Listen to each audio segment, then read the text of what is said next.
So it's 7 o'clock on the Pacific time zone. It's 10 o'clock Eastern. So we wanted to start promptly. I know there are people still coming in, but I wanted to get going. So I want to thank all of you for coming and supporting this event. And I'd also really like to thank UNLV for allowing us to use their facility, which is quite lovely, however difficult to find. I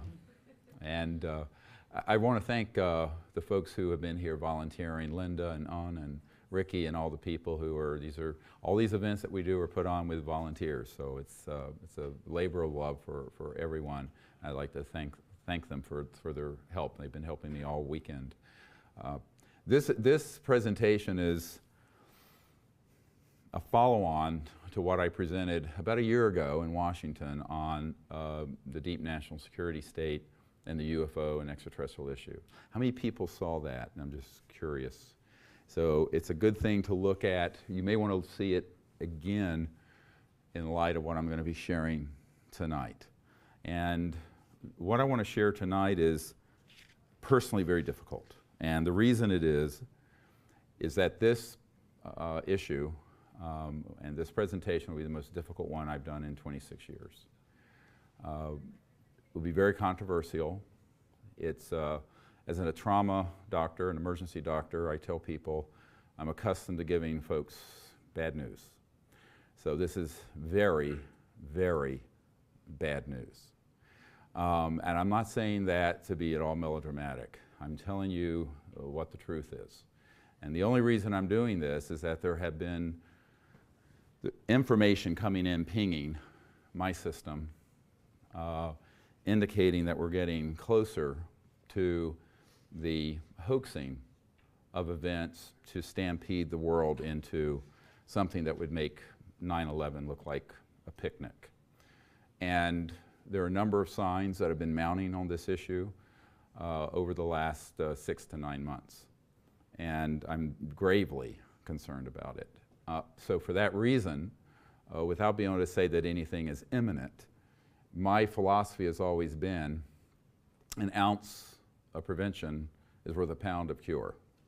And in this case, it's an ounce of prevention is worth several billion planets worth of cure in terms of mass. Because if we can do what we should tonight and get the word out about this to the President-elect, to the incoming Director of Central Intelligence, to people in the Kremlin who are watching, to people all over the world, there's a chance we can avoid what I'm going to be discussing. So it's a bit like if you were to tell someone they have some signs for a massive heart attack, all right? And it's imminent. And you can do some things right now, prevent it. You can ignore it and have a code blue where the heart stops and you have to be resuscitated. My goal here, using that medical analogy a little further, is to avoid the attack. And in this case, it would not be a medical emergency. It would be a national security and global emergency orchestrated by people who have been planning this since the 1950s.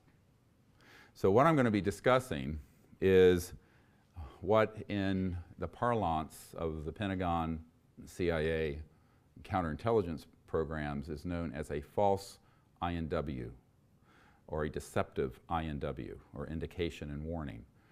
And some years ago, I had a meeting, and it's pop culture, we call it false flag.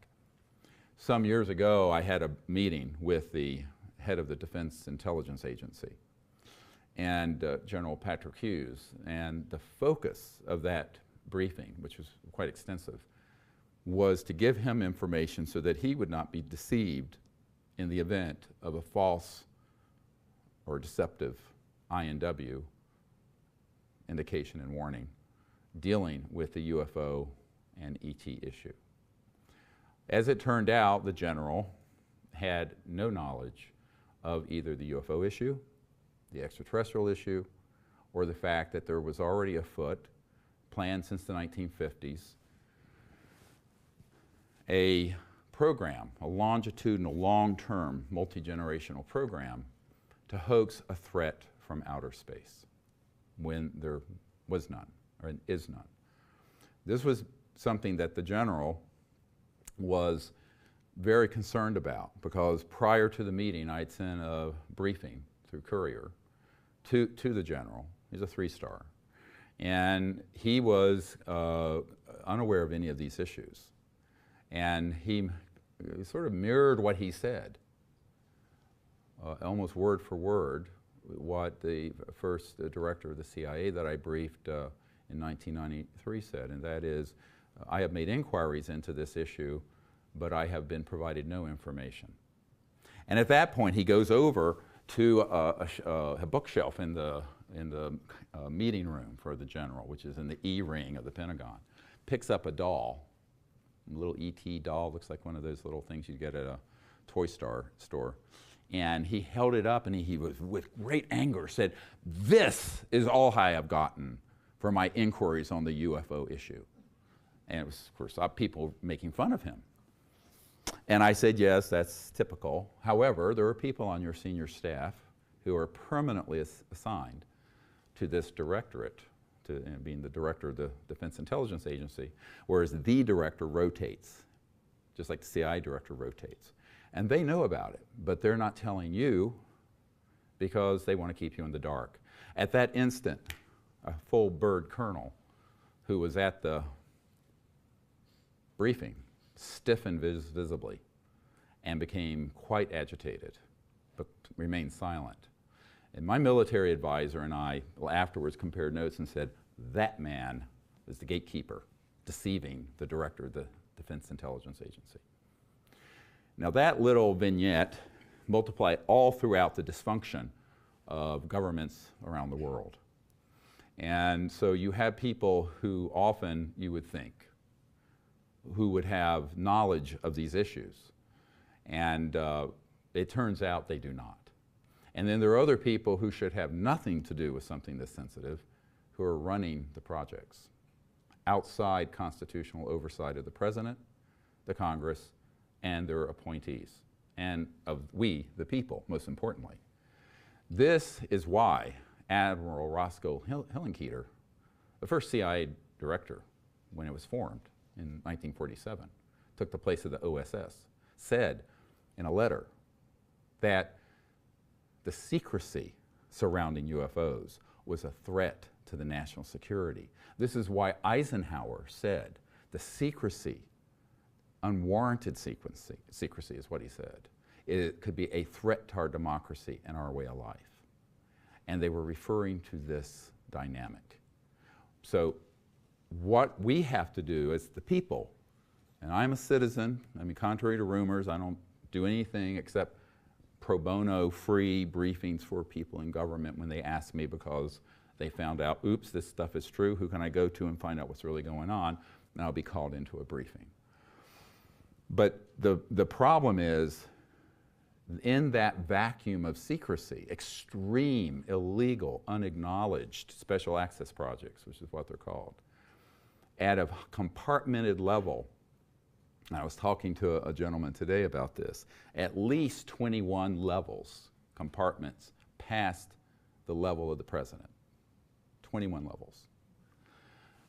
That you have a permanent infrastructure that has evolved or spun off from the legitimate government, but that is embedded within the corporate sector, the intelligence community, and the military sector, that has run amok viciously of our liberties and our freedoms, and have therefore been given no oversight or restraints so that they could set up a dynamic where they could hoax an alien attack on planet Earth. Now, this is going to be very complicated, and it's going to be the most complex presentation I've ever done. It's going to be intellectually dense, so we will take a break at the 2-hour point, stretch our legs, come back for some question and answers, because it's going to be heavy stuff. Now, I want to be really clear. that when this I'm sharing is, I would not do it if I didn't think it could be avoided.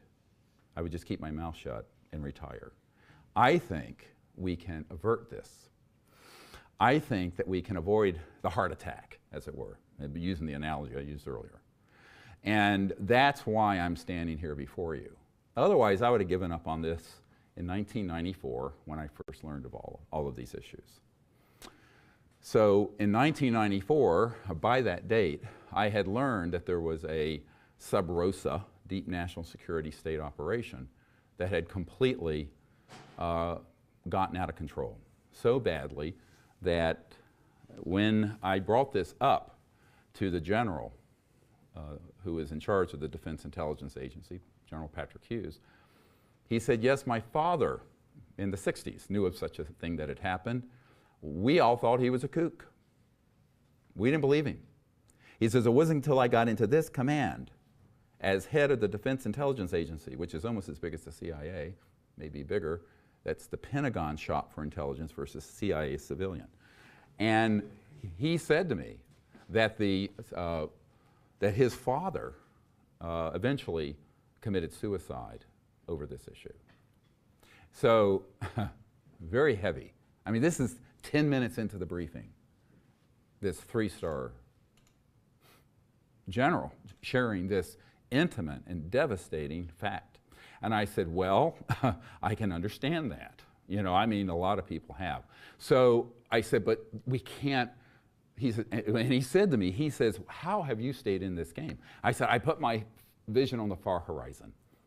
And the far horizon is that we're going to make it through this in fits and starts, and we're going to have a new civilization begin on this planet, the hallmark of which is a peaceful planet on Earth, living peacefully with these other planets. Now, to get from where we are now, which is that criticality, we would call it medically, to get from criticality now to that point is going to be a very heavy lift. But he said to me, he said, well, I'm glad you have that hope, because otherwise I don't know how you haven't eaten your gun. That's what he said. I said, well, it's not my style anyway. But I said, but the point is that there's no point in despairing, because what I have seen, and this is the part of me that's sort of the spirit warrior and my lucid dreams of the future, is a future where these issues have resolved. We have a peaceful civilization here. There's free energy running the planet. There's anti-gravity systems, so we move above the surface and don't need surface roads. Poverty is ended. There is complete economic and social justice in the world, and a sustainable, clean planet that becomes a level 1, as Michikaku would say, planet that can go forward and go into space peacefully. That's what I see happening. And within my lifetime, and I'm kind of an old guy now, so when I started this project, I was 34, and I'm 61. So I point out to people, this has been, you know, a 26, 27-year period of work, and it pulled me out of my work as an emergency doctor because I realized that we were in a global emergency. And that's why I left medicine. Get it? I mean, I went from one emergency to another. So it's sort of a dharma, a path of service to be involved in an emergency. So, but the cosmic false flag that I want to talk about is the crown jewel of the secrecy that was hatched in the 50s that led to Eisenhower losing control of these programs. And no president since that time has had full operational access control. They've had knowledge, but not control over these rogue elements. So now we're 60 years into a period where these operations have run amok, so much so that it has become an existential threat to life on Earth. And this is something we have to understand what the modus operandi is.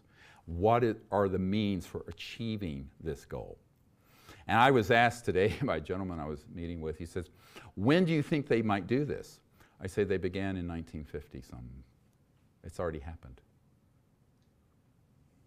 It's already happened. The false flag has already happened. Now, not the crescendo moment, not the final act, all right? But acts 1, 2, 3, 4, 5, 6, 7, 8, 9, whatever, have already transpired. What do I mean by that? What I mean is these operations figured out that the psychological warfare value of this subject was such that they could set up events that are completely hoaxed, beginning in the 50s and 60s, that would convince people that those events were of extraterrestrial origin, alien, when they were not. And so blur the lines between the actual ET activity and the human stagecraft, as it's called, that most people, including people at the White House, wouldn't know the difference. And I began speaking of this in the 90s. Those of you who are around, I see Ricky there and a few others who are around the 90s. I began speaking about this, and I would often say, is it real or is it Memorex? You know, the old commercial for Memorex tapes when there used to be tapes and not digital. And the problem is, who is doing a test, an assay, to see whether it's fool's gold or real gold? The problem is certainly not UFO subculture, and certainly not the media. No one in government I know, for the most part, has a clue. Even mid-level people, functionaries, within the majority intelligence committee, MAGIC, M-A-J-I-C, that runs these operations, do not know about this. Okay, Majestic, it's MAGIC, M-A-J, okay, the Majority Intelligence Committee, M-A-J-I-C. That's on the NRO document. That's the first document that's in the brief that went to Obama via Podesta, the campaign chairman for Hillary, or the former presidential candidate, Hillary, and also to Mr. Trump this past summer. So we try to stay ahead of the curve, and we saw this coming. So one of the, we can talk about this later, that's conventional politics, boring, but important. But, all right, but you have to deal with it. Now, these false flag operations, and I do like the term deceptive indication and warning, very military, very precise. By the way, you mentioned that to anyone who's in counterintelligence and military intelligence, they're going to know what it means. Why? Because this is nothing new. Do you think this is the first time this has happened? You ever heard of something called the Vietnam War? How many people heard of Vietnam War? Well, I was talking to a college graduate not long ago who'd never heard of Watergate or President Nixon. So, all right, so there was something called the Vietnam War, and nobody reads anymore. And during that period, we were of course first we had some advisors in there. Kennedy wanted to pull us out, was assassinated. Johnson was reluctant to expand, and so they hoaxed an event or exaggerated an event called the Gulf of Tonkin incident. So get your history books open, but you can Google it. This is mainstream stuff, not conspiracy theory. And the Gulf of Tonkin, basically what we did, we hoaxed and exaggerated the attack on our ships in the Gulf of Tonkin, there near Vietnam, so that it would cause outrage in the public, outrage in Congress, and it stampeded President Johnson into vastly expanding our presence in Vietnam, which of course enriched, guess who? The military, industrial, financial, gang-bankster complex. So trillions of dollars are at stake here. So, and it happened to cost 58,000 American lives and probably several million Southeast Asian lives on a misadventure that was completely based on a hoaxed or an exaggerated event. You ever heard of something called 9/11? Who was alive when that happened? Any children here not alive? I've talked to some people. Well, when 9/11 happened, I'm I don't want to go too far into this, except to say I have a gentleman who was the third highest ranking man at the Naval Research Labs, who prior to 9/11, in the Vice President's office, Vice President Cheney's, saw all the plans for 9/11 prior to it occurring. He's deceased, as I'm talking about it now. I did not talk about it for years. And he was told, you know, he used to stay at my home. He said, look, you know, I was told my wife and my children, my grandchildren would be killed along with me if I ever mentioned this. He took it to his grave, gave me the information. God bless him, Rick Foch, who was a very high-ranking scientist, an aerospace figure in the Naval Research Labs, which is the biggest Department of Defense lab. So when 9/11 happened, which was about 4 or 5 months after the 2001 disclosure event, where we had hundreds of thousands of people contacting Congress to hold hearings on this issue, which of course when 9/11 happened, that fell way to the back burner very quickly. And they then said, well, we got to go get those guys in Afghanistan. Then they did something else, another false flag.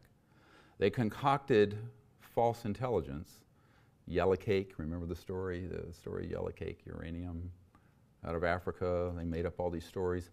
And they put poor Colin Powell up before the UN holding a vial of anthrax and other biological and chemical weapons, saying that Saddam Hussein in Iraq had these.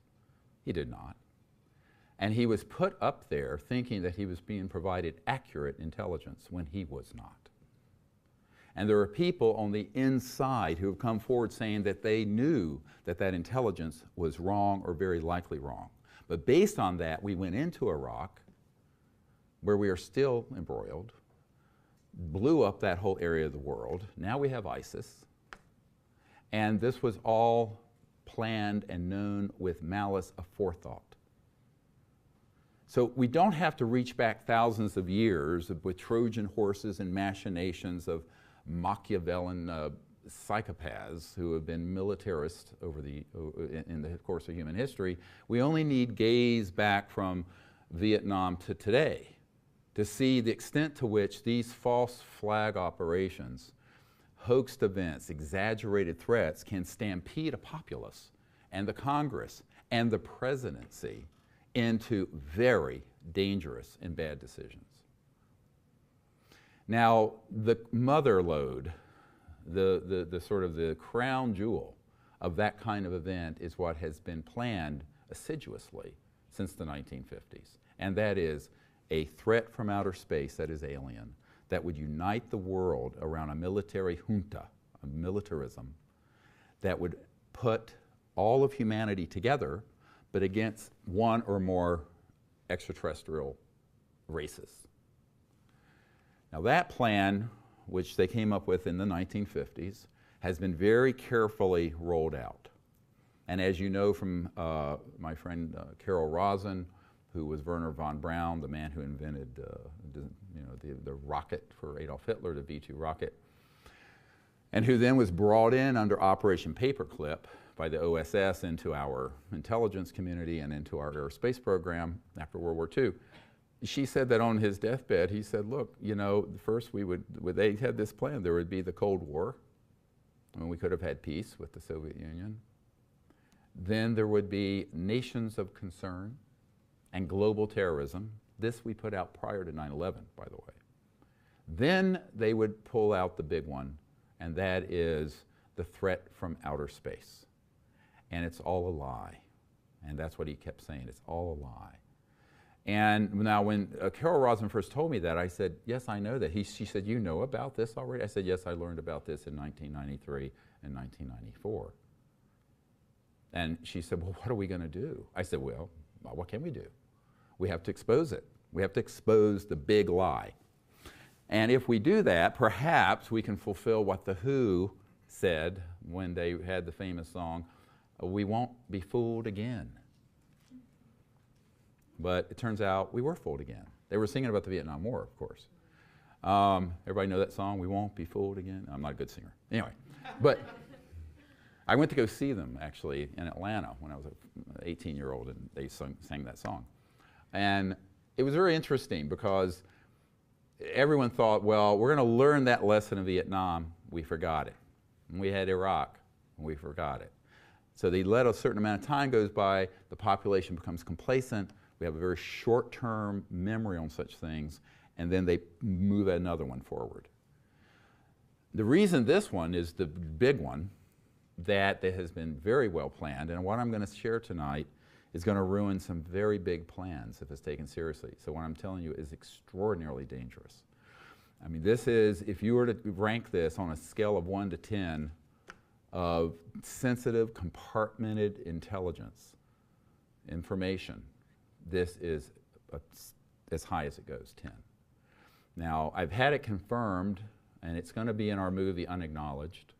And by the way, all of you who've contributed to that, thank you very much. It's going forward well. We have to have it finished in about a month and then released late winter, early spring 2017. So one of the people that's going to be in this movie is an Air Force Office of Special Investigations counterintelligence officer who confirms the false flag. Name, rank, serial number. Confirms the military's involvement in staging the abductions of humans, making it look alien. Confirms that he carried bags of cash to people in the mainstream media to influence stories and coverage of this issue. And that's not the only data point we have. The key thing to understand here, I'm discussing all of this because I don't know how much time we have. And releasing a full-length feature film takes some time. But this needs to get out now because we have a new president coming in. That's why I'm here. And it's rolling down the track. This plan is on track.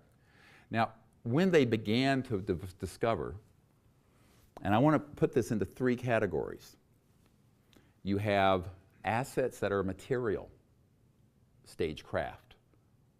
And let's call these advanced aircraft of man-made origin, all right? And I'm going to show you some tonight. And it will blow your mind, and it should.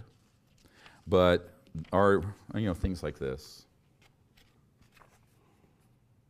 Man-made, anti-gravity, going all the way back to the late 50s and 60s. Triangular, disc, boomerang, etc. I suspect one of the world's experts on that issue is in the audience today, and I want to acknowledge him, by the way, Michael Schratt, who spent decades studying this and has put together, by far, the most comprehensive dossier and research that I have ever seen on the issue, and that's why he's here in the audience. Thank you, Michael.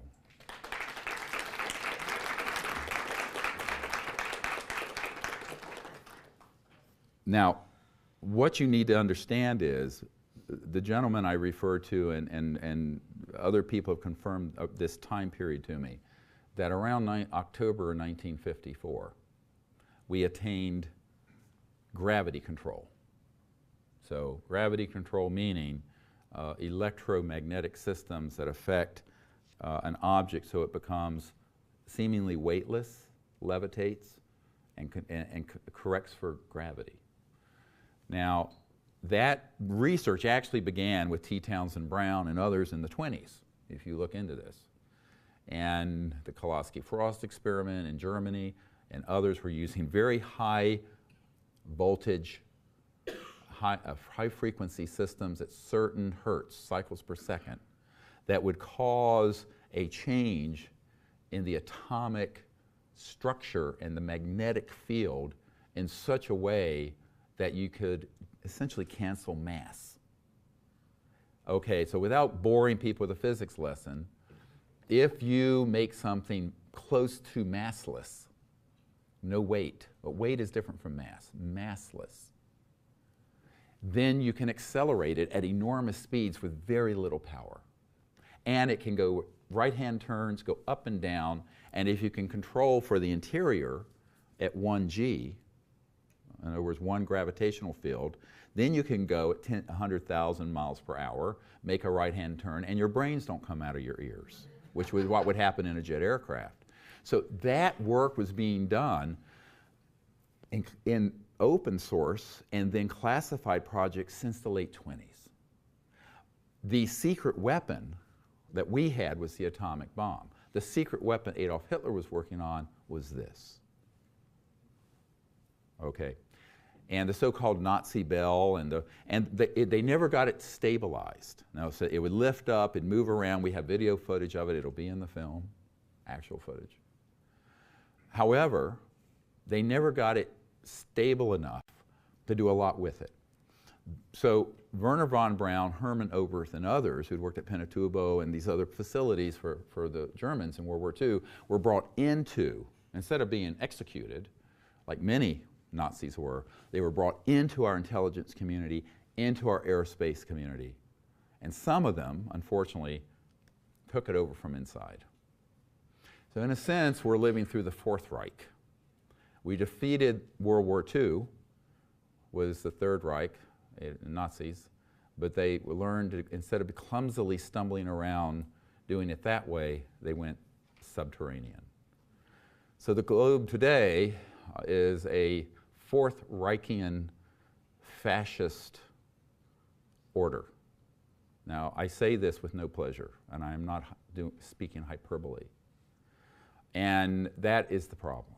It's a very huge problem. And there are all kinds of actors and players that have glommed on to that agenda, a bizarre collection of people from different walks of life and different agendas. We'll get into this later. But the secrecy around this issue has only been partial. They have been wanting a certain acculturation around UFOs and ETs for the purpose of having the public think that it could be true, but they don't really know what it is. So right now, more than half the public, over this longitudinal, long-term psychological propaganda warfare program launched in the 50s, believe UFOs are real. They believe there's intelligent life in the universe. But that's about where the granular knowledge ends. There's not a lot of granular knowledge, detailed knowledge of what all this is. And the truth is that this area of anti-gravity, let's call it, for pop culture usage, EMGs, electromagnetic gravitics, gravity control, this became the focus of the aerospace industry and actually was reported open source in aerospace journals in the late 40s and early 50s, and then it went all black. This is a documented fact. Why did it go black? Because they finally figured out how to master it, and they didn't need to have more people joining in. So they wanted to close off that discussion. So in October 1954, gravity control was mastered, and we began to build various prototypes of what the public would call UFOs. And some were made to simulate the shape, appearance, and motion of an extraterrestrial vehicle. Because what better way to confuse people than to have something that looks almost the same? Is it gold? Is it fool's gold?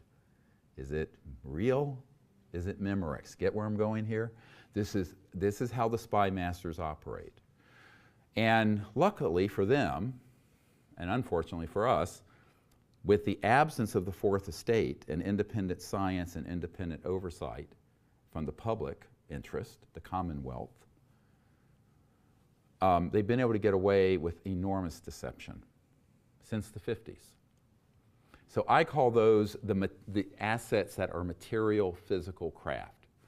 Now that's one category. We'll return to this. There's another category, and this is more difficult to understand, and that is electromagnetic assets. And these include electromagnetic systems that could optically, like a very advanced hologram, simulate an event.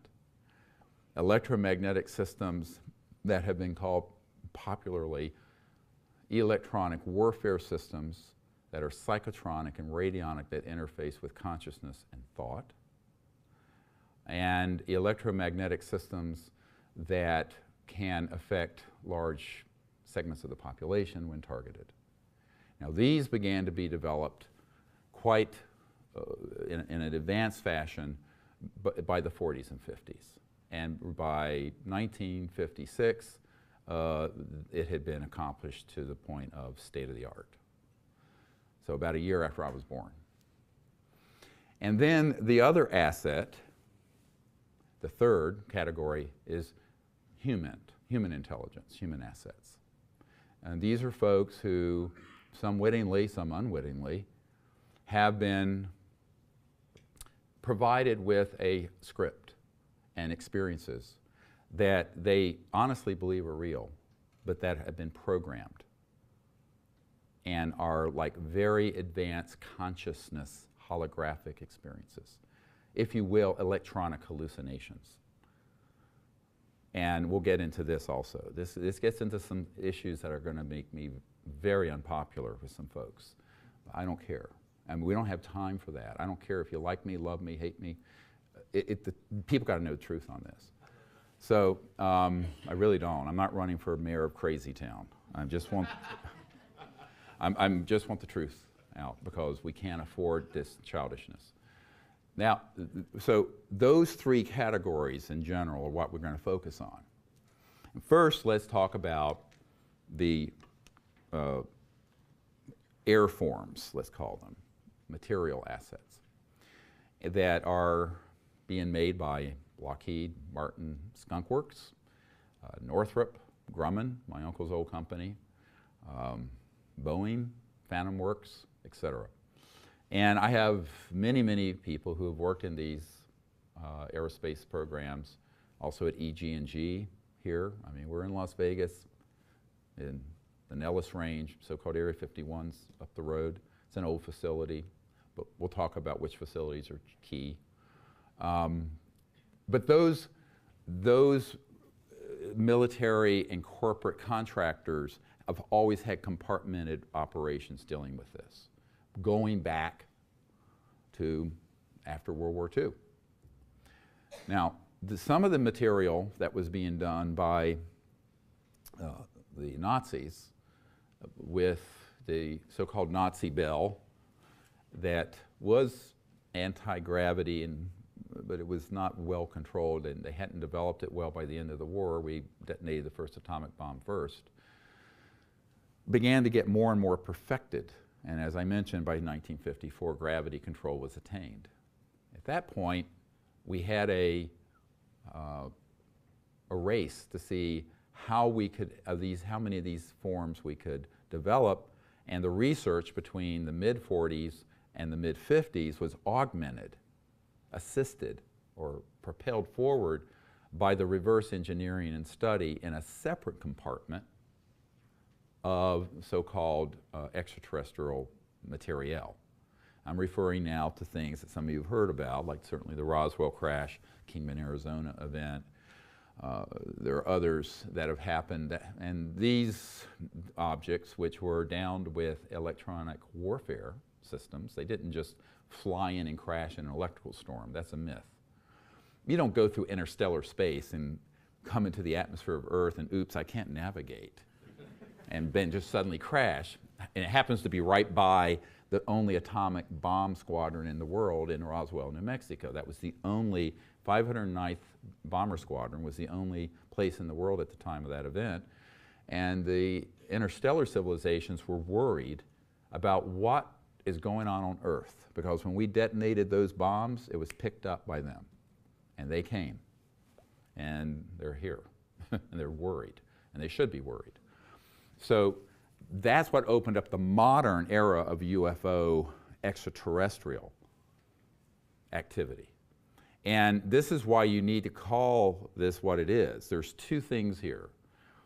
There's, UFO is a sort of a general phrase. It just means an unidentified flying object.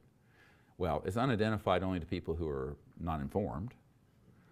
They don't fly in any normal sense of the aerodynamics flying of a plane, but they are objects. So the only true part of the word UFO is O, and the rest is an obfuscation.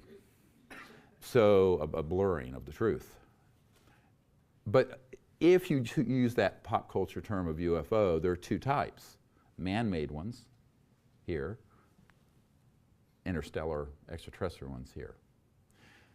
And you can tell the difference if you get up close enough, if you know what you're looking for.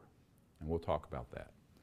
The ones that were being developed by these early aerospace and research efforts were then benefited by studying the extraterrestrial objects, that we began to learn how to use electromagnetic scalar longitudinal systems. Now, I'm not going to get into a big physics discussion here except to say the light you're seeing here is in a wave like this, right? So you have a wavelength, and so you have all kinds of spectra: infrared, ultraviolet, visible spectra, different. A laser is coherent light. So a green laser is all the green, and it's coherently propagating, okay? Longitudinal or scalar electromagnetic signal is actually not a wave, but a point in a line. And it actually can propagate at multiples of the speed of light, of the waveform of light. So the waveform of light is what we call the speed of light, but there's this other type. So that began to be studied also in the 20s, 30s, and 40s, began to be weaponized into systems, and by 1947 or so, they began to have, and I use this word cautiously, successful deployments of it so that it would hit an interstellar vehicle, interfere with its electronics, and have it crash. Now, I know men personally who have operated those systems up to and including recently, in the last few years, at facilities at various places around the globe.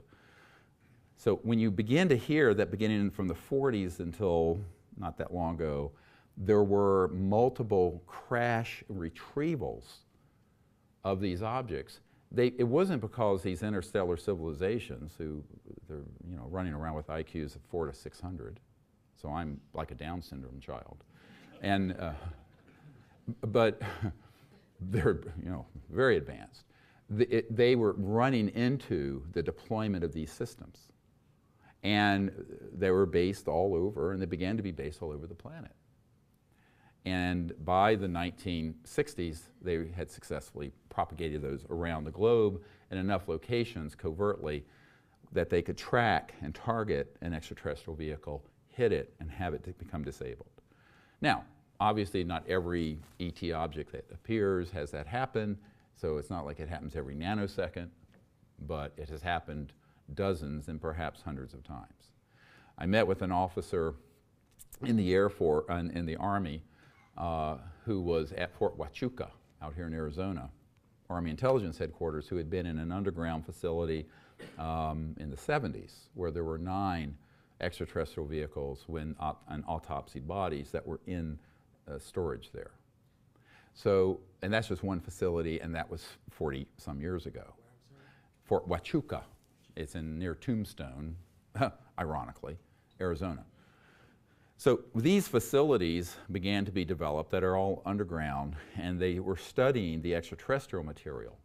That operation was very separate from the conventional, let's call it, extraordinary anti-gravity research going on in other operations.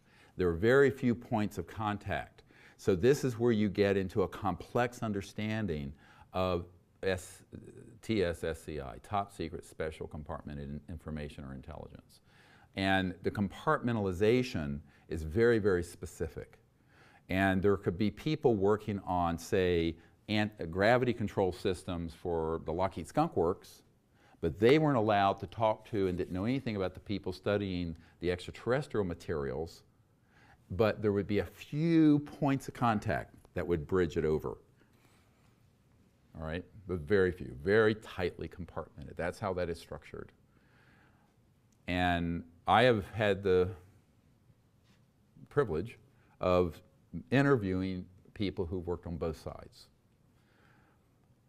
Now, when you begin to consider then, we've had over 60 years, 62 years, and trillions of dollars in black budget unacknowledged special access funding, USAP, unacknowledged special access, completely black, funding of this kind of research and development, both on extraterrestrial material and on other conventional, and the then augmentation of the conventional anti-gravity human with the extraterrestrial studied material, you can begin to realize that what's out there that humans control is fearsome and awesome.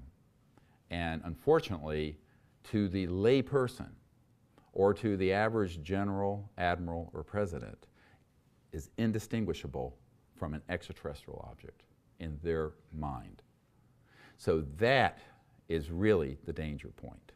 That is where you have the risk of you being able to take these objects that are 100% man-made and, for example,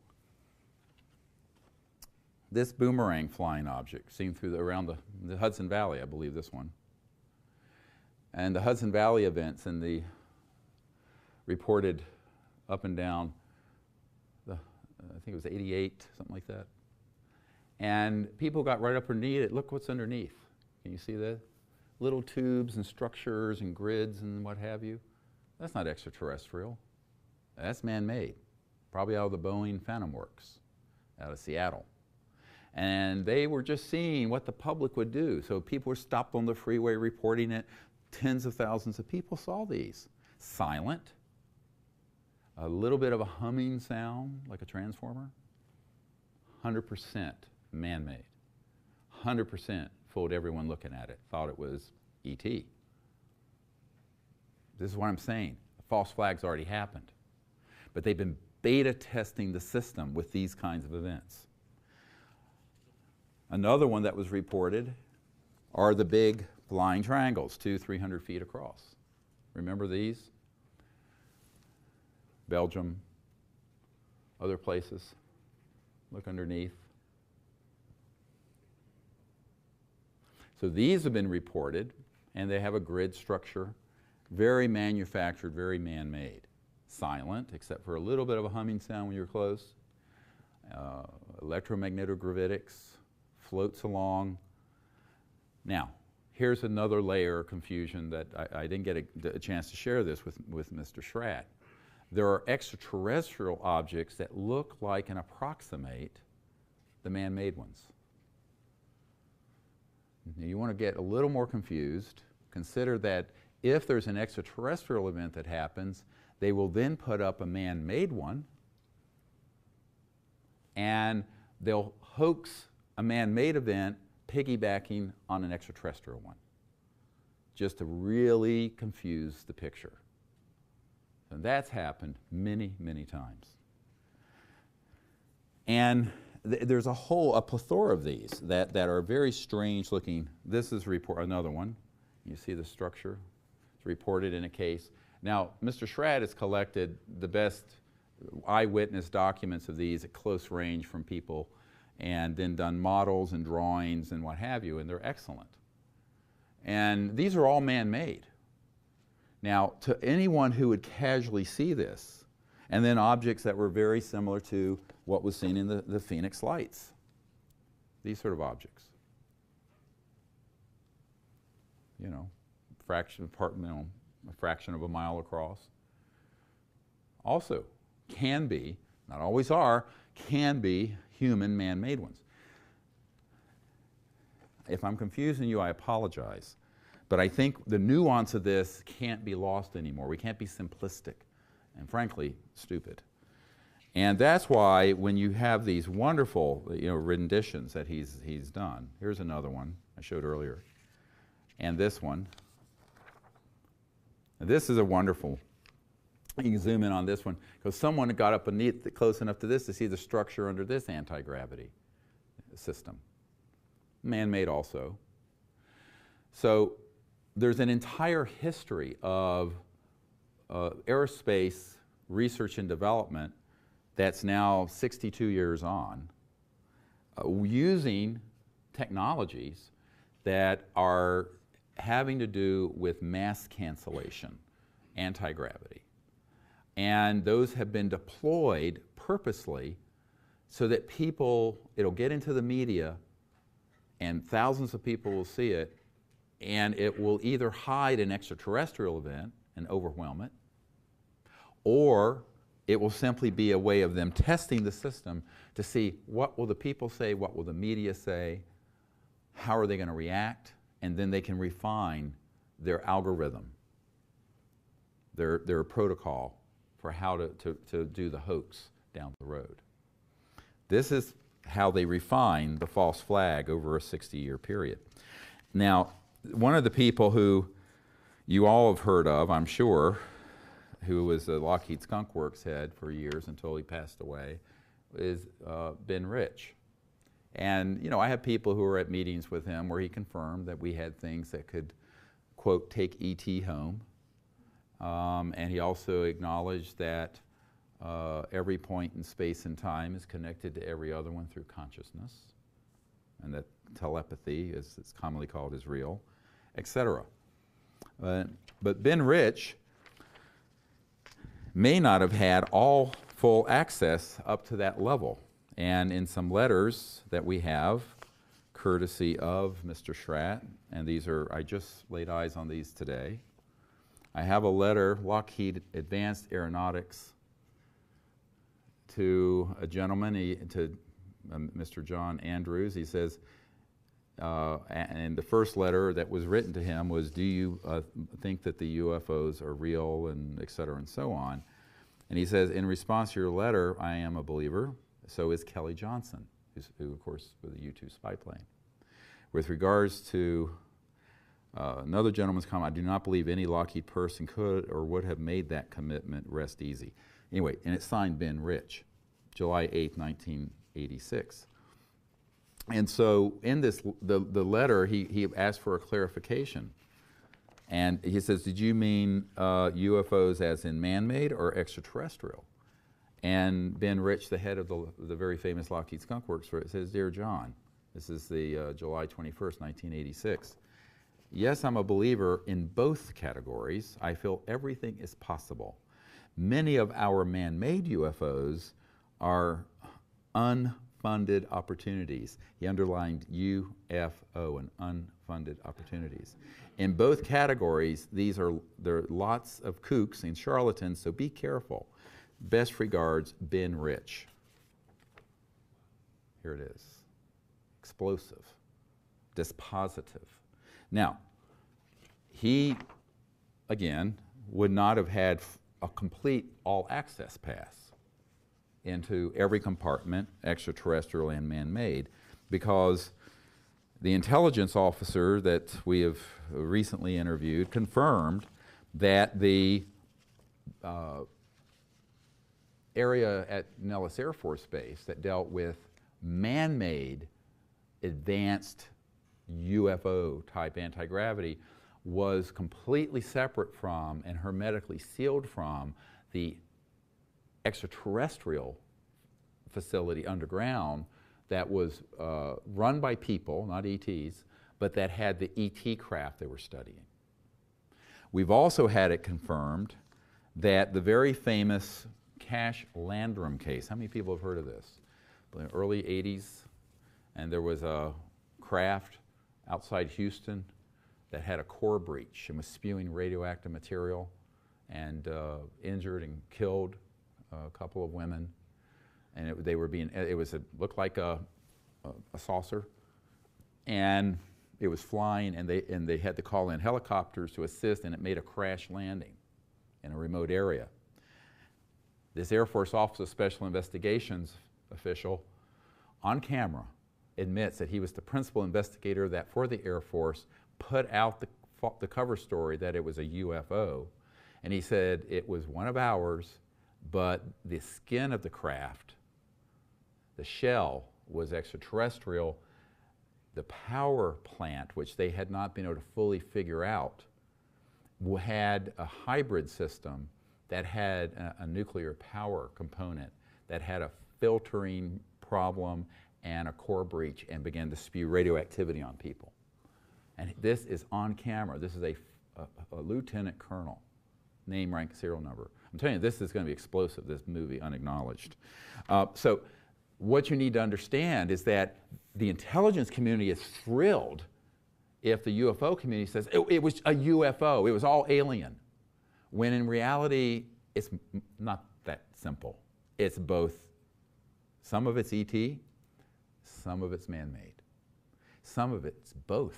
And the Cash Landrum crash case was both. So this understanding is key. Otherwise, everyone's going to assume anything that we don't understand that zips around is extraterrestrial. Moreover, anything that would come over and do an Independence Day attack, boom, is extraterrestrial, when it isn't. It is not. It is absolutely not. It's all a lie. It's the biggest hoax in human history, and you've got to wake up to this. So, and I think that one of the problems that we have is, and I remember in 1994, that time period, it was a devastating time for me. I was going to quit all this. It's too difficult. A man came to me and says, yes, you've discovered the truth, but guess what? No one's going to believe you. He says the truth is so much more bizarre than the lie that it hides itself. And he says for that reason, you will be discredited even though you're speaking the truth. He says, so just be prepared that if you talk about this, you will be discredited. And I said, I understand that, but do you not warn the public of something like this? If we had known that we had hoaxed the Gulf of Tonkin, and could we have avoided Vietnam? If we had known about 9/11 in advance, or the hoaxing of the weapons of mass destruction materials about Iraq, could we have avoided that disaster? This is my dilemma. So, you know, if I speak the truth, I'm discredited and hated. If I don't speak the truth, I carry a heavy, heavy burden. So, you know, I'd rather speak the truth even if people hate it. Now, here's another object that's been seen. Very unusual, very detailed, excellent rendition that Mr. Schrad has done. Man-made, very advanced. I suspect would deceive almost everyone who saw it. And this is the Hudson Valley boomerang shape, probably out of the Boeing Phantom Works. And tens of thousands of people saw this, by the way. The ones who were close enough to it could see actually the structure and the girds and the struts and the infrastructure of the craft. Well, interstellar vehicles don't have that. So here's a little tip. The ET objects are seamless, have no parts like that, and have a completely different quality to them because they are interstellar and transdimensional. Because they go beyond the speed of light and they are manufactured in a way that is completely different. So listen very carefully because I'm going to blow your minds, if I haven't already. And I know this is a lot of information in an hour. But listen carefully. Your life will depend on it. And those folks in Washington and Moscow listening, listen very carefully. Interstellar vehicles do not manufacture the way we do. So like if you're going to make one of these, you're going to dig up the materials,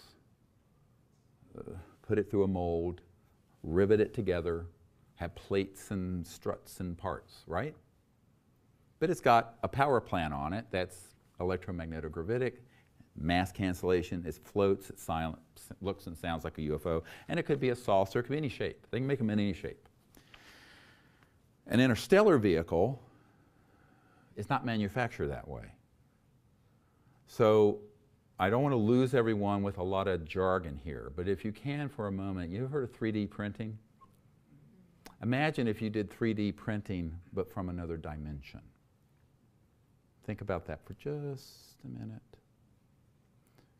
So that you, if you had mastered 0-point energy, the base energy field that all matter and energy is fluxing from, all subatomic particles, and you had mastered it in such a way that you could create a resonant frequency in the shape of a spacecraft.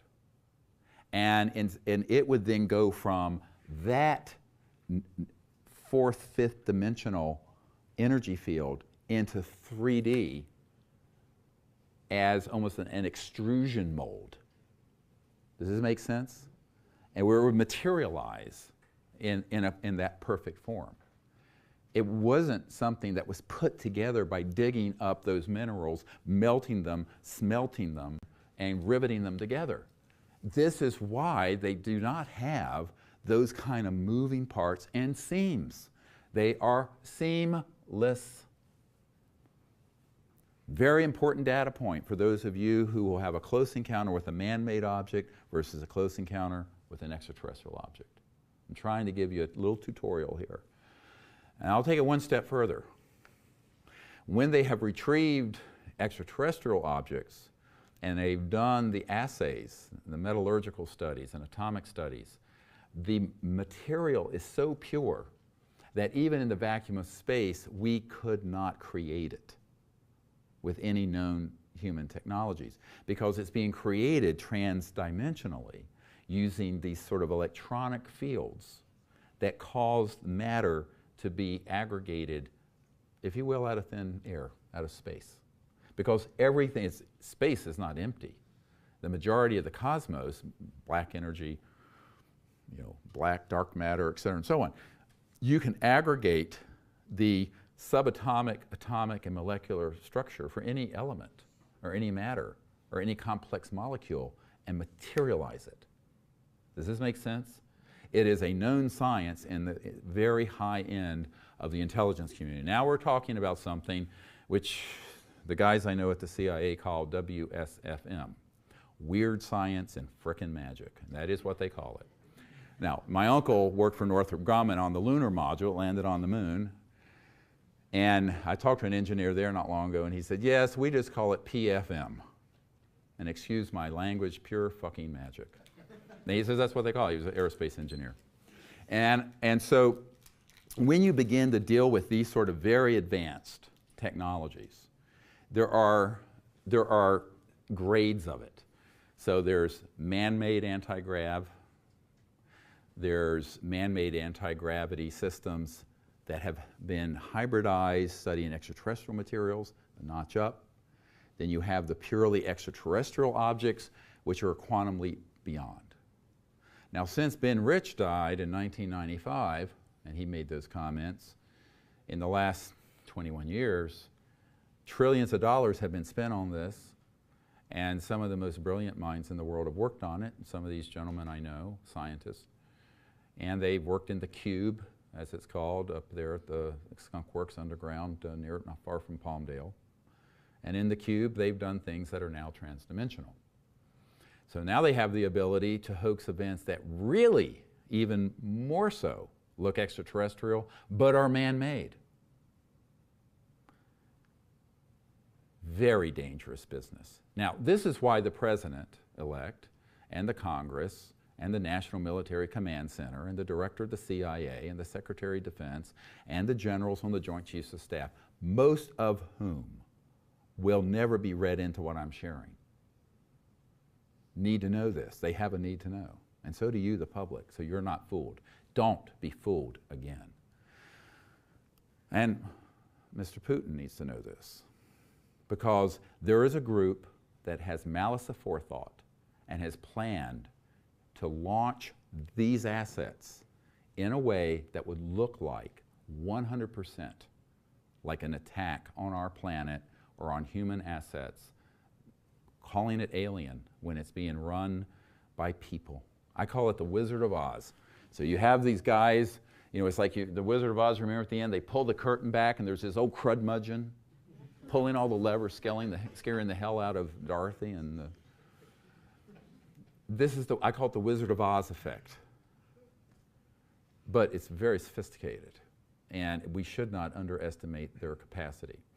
Back some years ago, I hosted in Washington, prior to the National Press Club event in 2001, a private briefing for Congress that was at the Westin Hotel in Georgetown. And there were a number of people there and chairmen of committees. And Edgar Mitchell was there as my guest. He's passed on now. And one of the gentlemen who was there was a man who had been on an interagency committee in 1974. Now this is 42 years ago. And the testimony he was going to provide to those members of Congress and other people, there was a science advisor for Vice President Al Gore there, all kinds of folks, was that we had this capability I'm telling you about today in November of 2016, and that all they would have to do is push a button, boom, and the entire event would roll out. And he said everyone on planet Earth would be fooled. Now, if I had heard that only from one person, I would have discounted it as madness. I've heard it from one person after another, after another, after another, after another, on a granular level. And now we have an Air Force Office of Special Investigations counterintelligence officer confirming the false flag operations. But he would not discuss, he says, that's still very secret. That's very secret. I can't talk about that. We have it on camera jumping out of his skin because I asked the question in a way that he understood. Do you know about the deceptive INWs and the false INWs? No one else running the cameras knew what that term meant. He did. This is in the film. Now, what happens then when you have a black operation that is so secretive that they could pull off a stunt like this? It means they could stampede the entire world into an Independence Day, like the movie, event. Has this already been beta tested? Yes. So they beta tested and have been testing on the public sightings that are man-made UFOs, often piggybacking on sightings of actual ET craft so that people are confused, don't have any discernment. They've also been involved in using first the stagecraft of little people, and I mean no offense to short people. I know sometimes people get prickly when I talk about this because I'm 6'4", but special operations folks who are under 5 feet and with certain makeup and masks on these anti-gravities who would go then and abduct people. So there have been abduction squads, which are also confirmed by this Air Force intelligence officer, that have been operative for decades. And when it has suited the intelligence community, they have engaged in human abductions that 100% fool those poor victims who really think they were abducted by an ET. And they weren't, but it sure looks like it. Now there are two modalities used here. The aircraft itself, which is an anti-grav.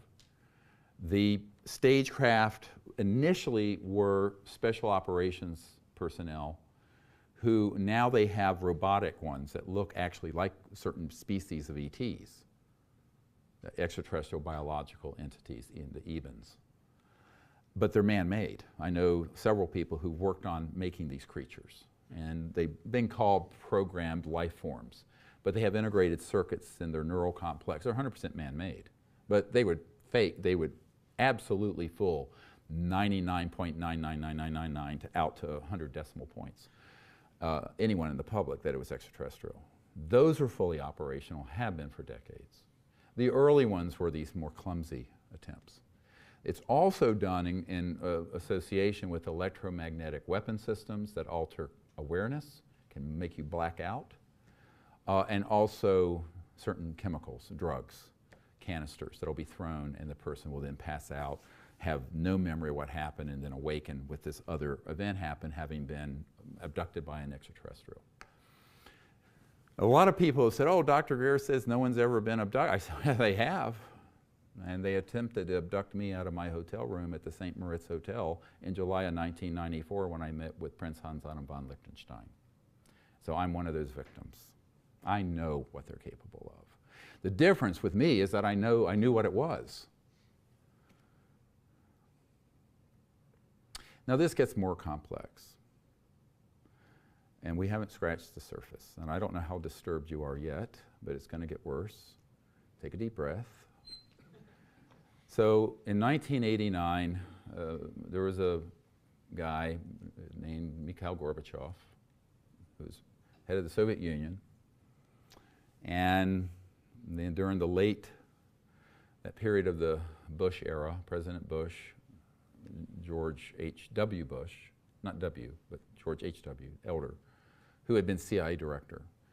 And he was a mid-level person on this MAGIC committee, Majority Intelligence Committee, or Majestic. And he and Gorbachev and Perez de Cuellar, who is the Secretary General of the United Nations, and others were planning to disclose that we weren't alone in an event, a disclosure event. In November of 1989, Perez de Cuellar was abducted out of his motorcade at about 3 a.m. in New York City by aliens.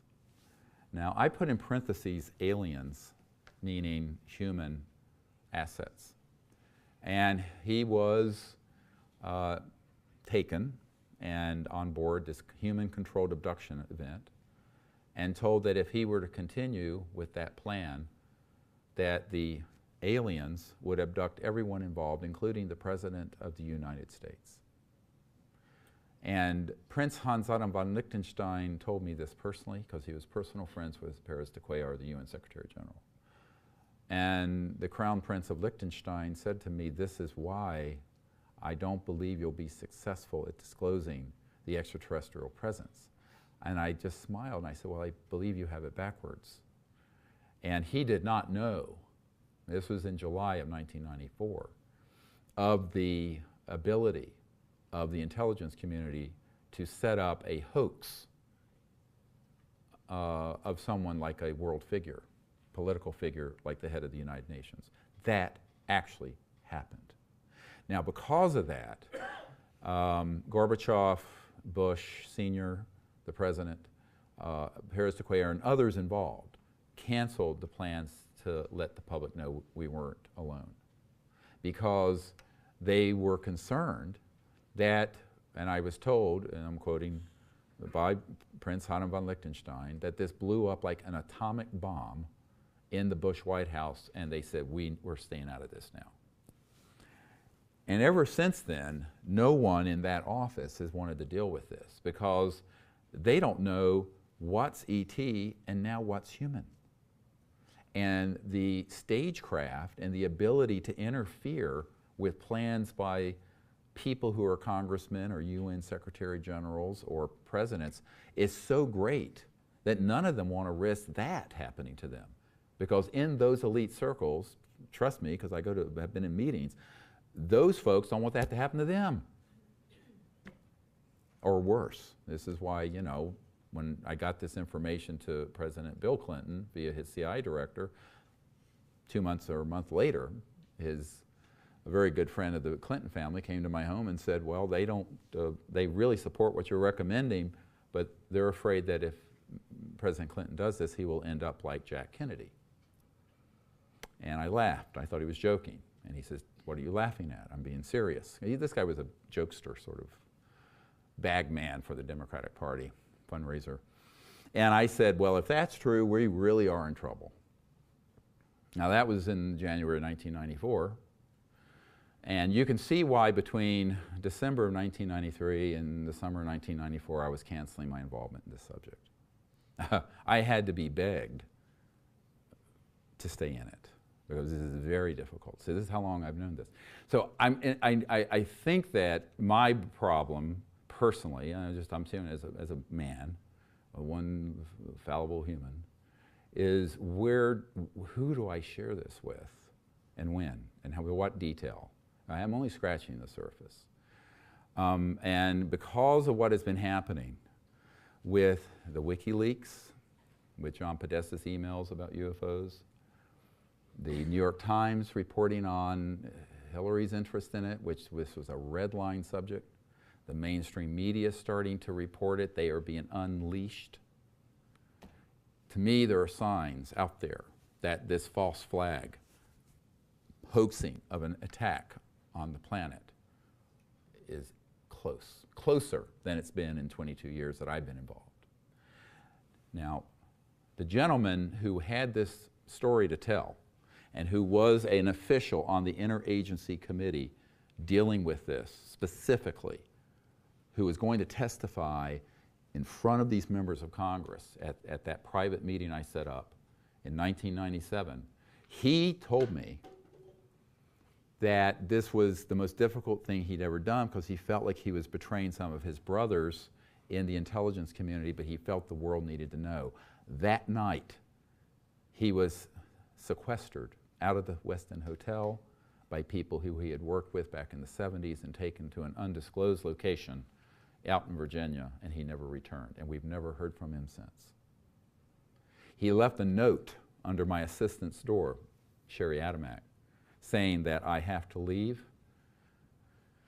The people who I've worked with are begging me not to go forward with this testimony, and they are begging for time for them to get this under control and stand it down.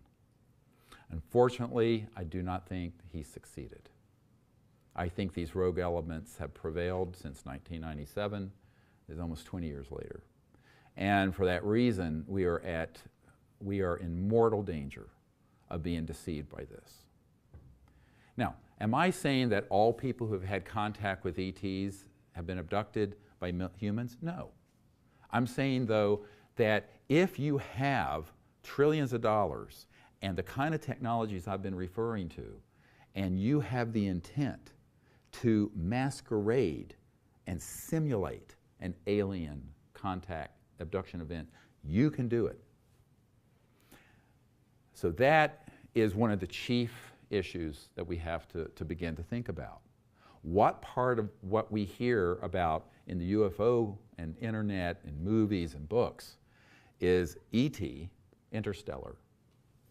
What part is counterintelligence and propaganda and conditioning events by the intelligence community and by the deep, deep, deep, darkest parts of this rogue community that have betrayed the United States and every other country on earth?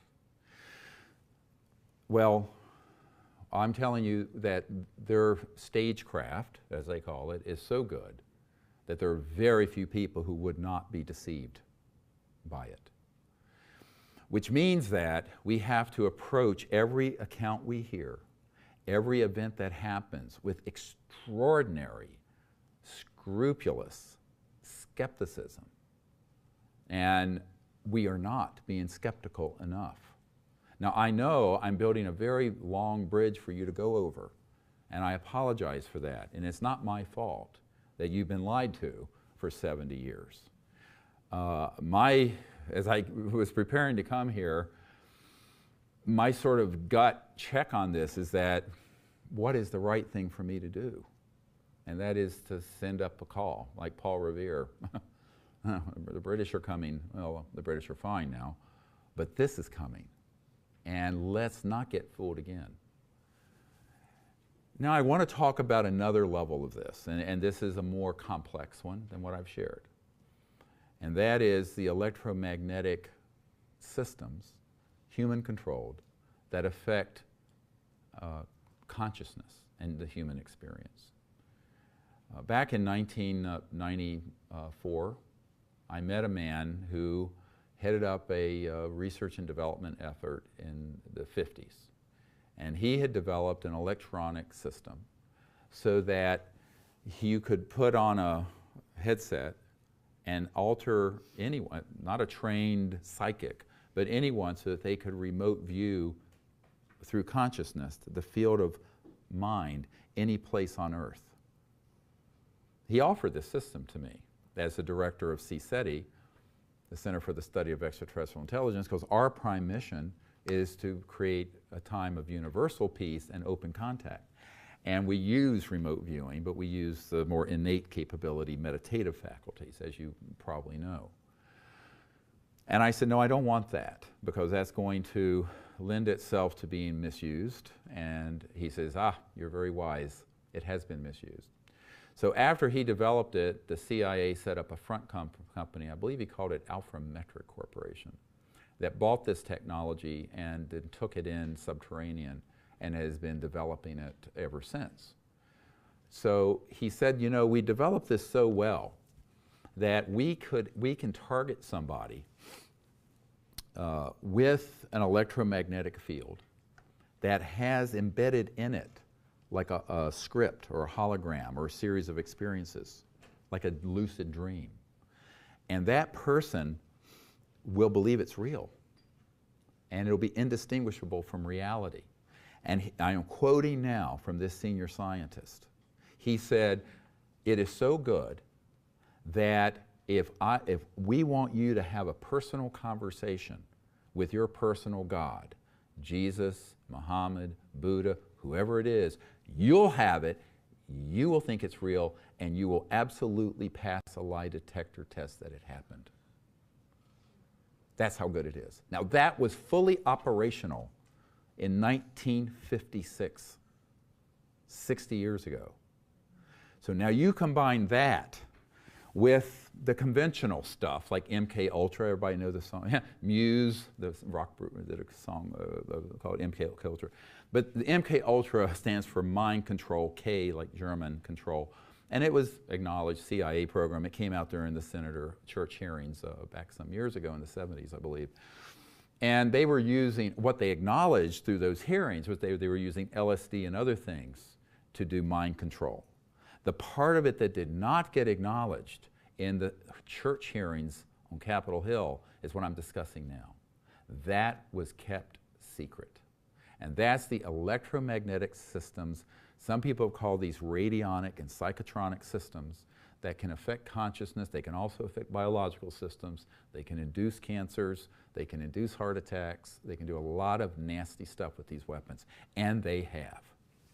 So just you be aware that that level, this is now going into a deeper level of operational capability than, let's say, these anti-gravity craft. Because now you combine this with chemical hallucinogenic systems, electromagnetic mind-altering targeting systems, the stagecraft or program life forms, or small people who are made up to look like an ET, and boy, can you fool a lot of folks.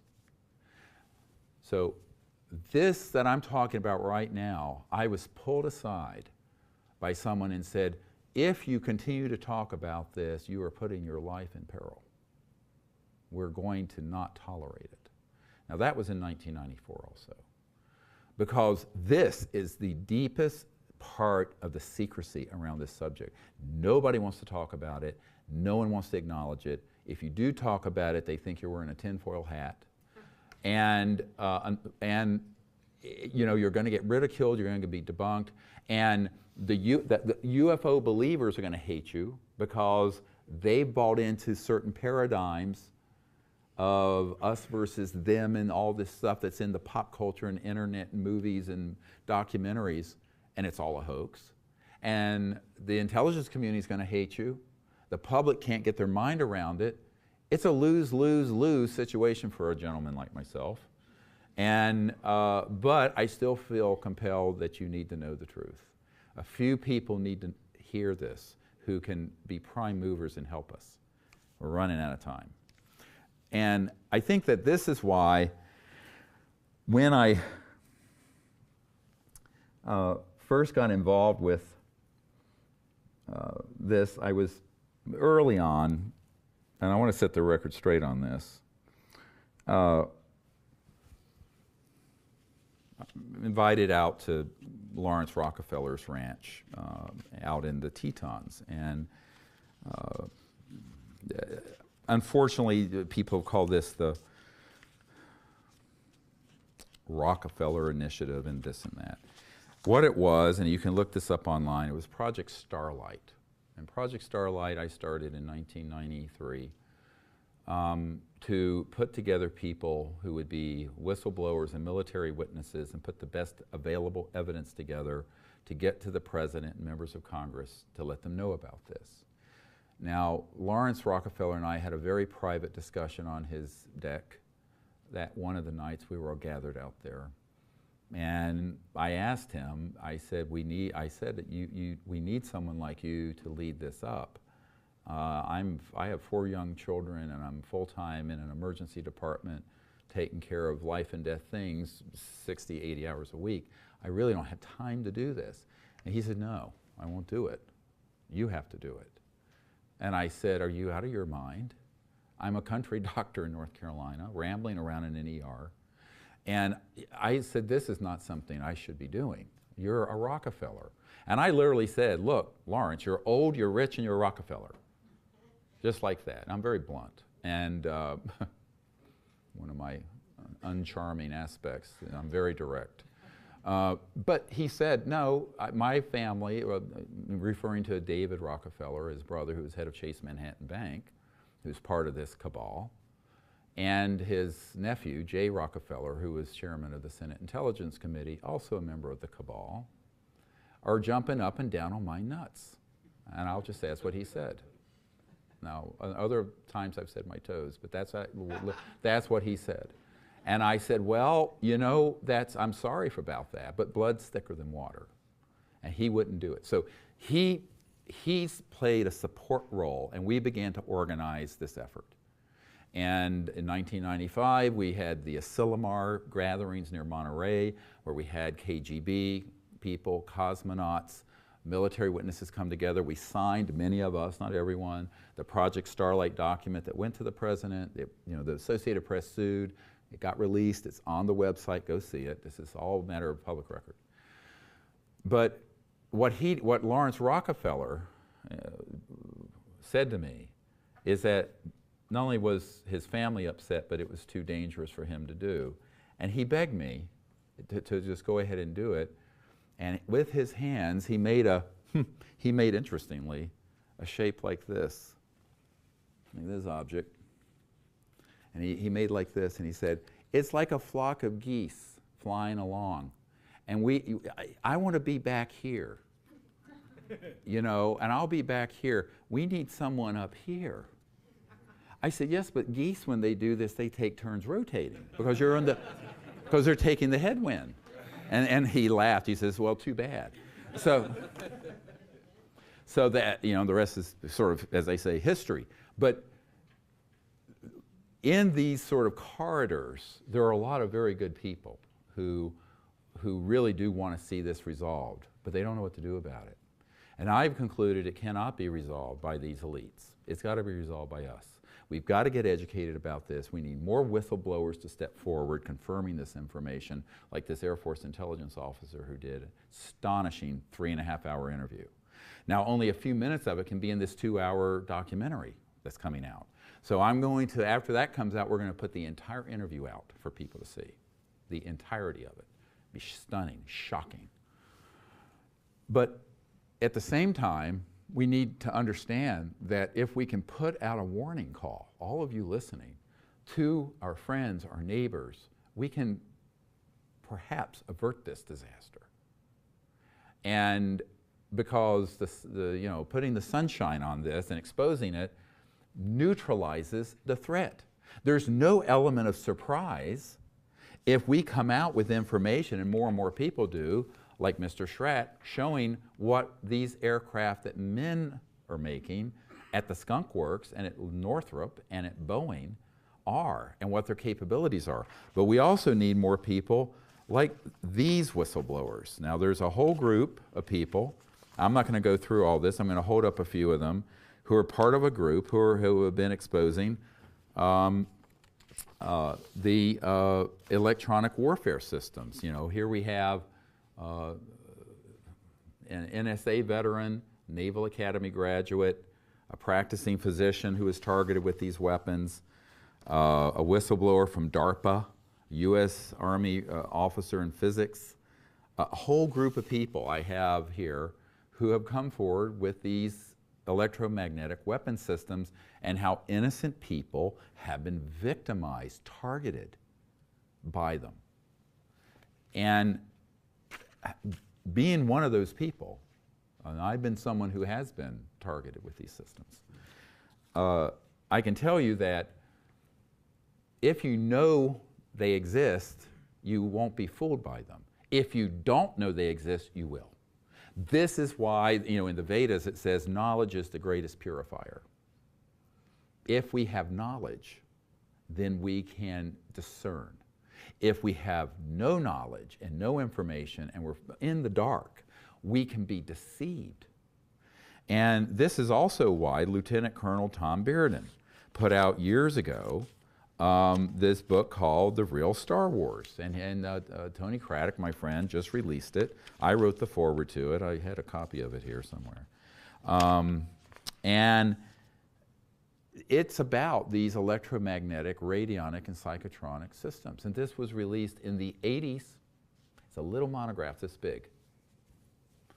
And Lieutenant Colonel Bearden knew about this.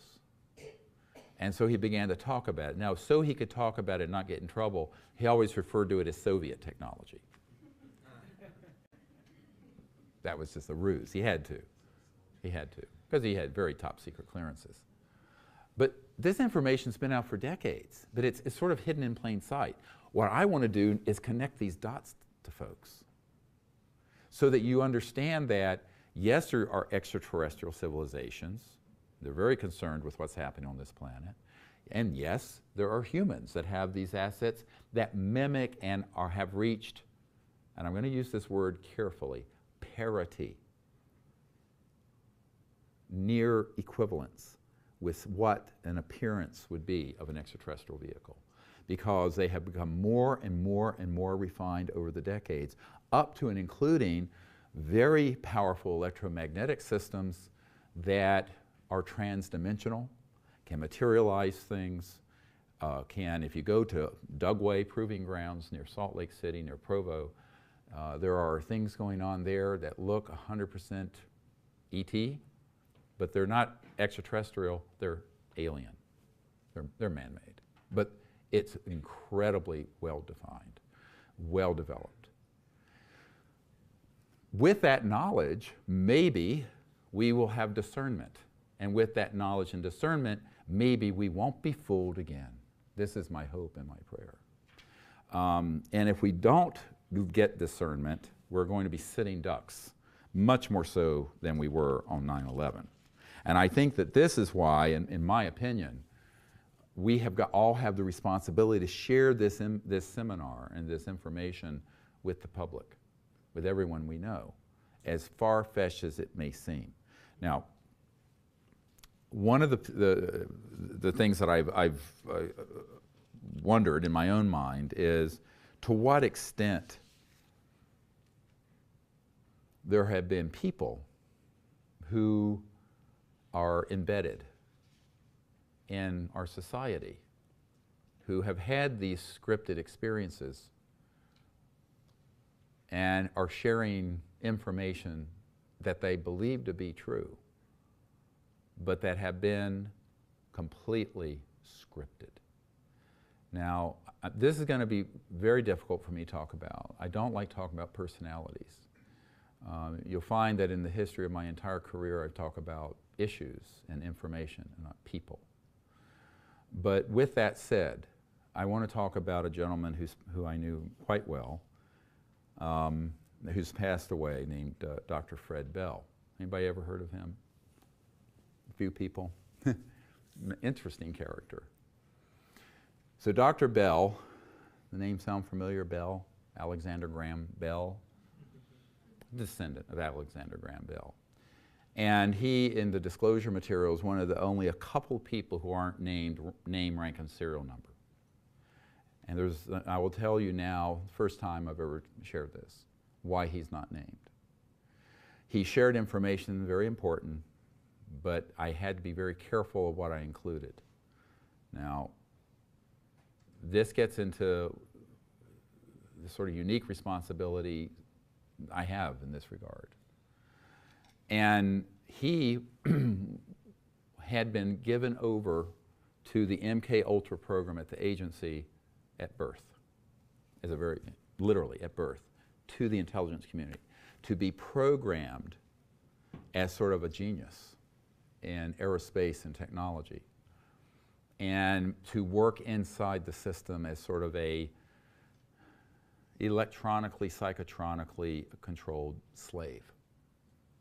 Now, that's how I would put it. Now, his parents did this with knowledge of forethought. How anyone can do this to a child, I don't know. But he was. And I was at his home and saw his badges from Hughes aircraft, from the anti-gravity chamber that Hughes had, from all the different contractors and things he had worked on. And he had gotten, and actually had met Werner von Braun also.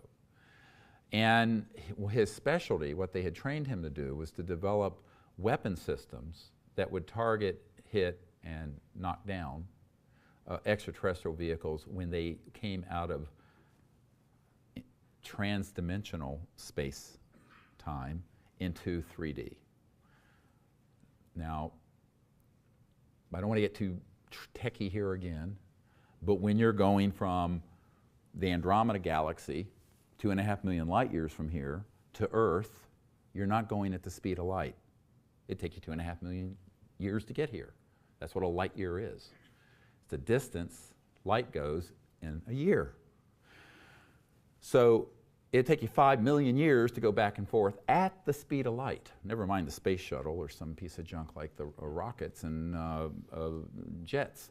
So if you are an interstellar civilization, you are by definition trans-dimensional, because you're going to go through the crossing point of light, you're going to cross into these other dimensions, and then in point A and point B, 2.5 million light years distance, Andromeda galaxy, Earth, then is here, because you're bypassing linear space-time.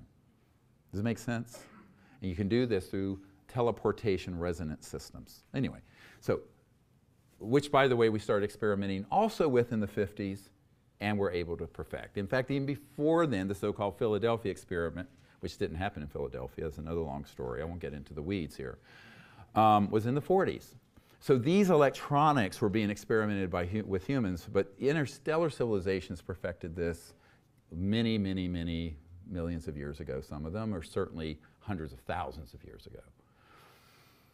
Now what that means is that as they then come into near Earth or materialize in our solar system, at that point they're trackable in the Deep Space Network, out of NORAD and other facilities, and off of satellites. As they approach Earth, then they can be targeted with these electronic scalar systems and hit.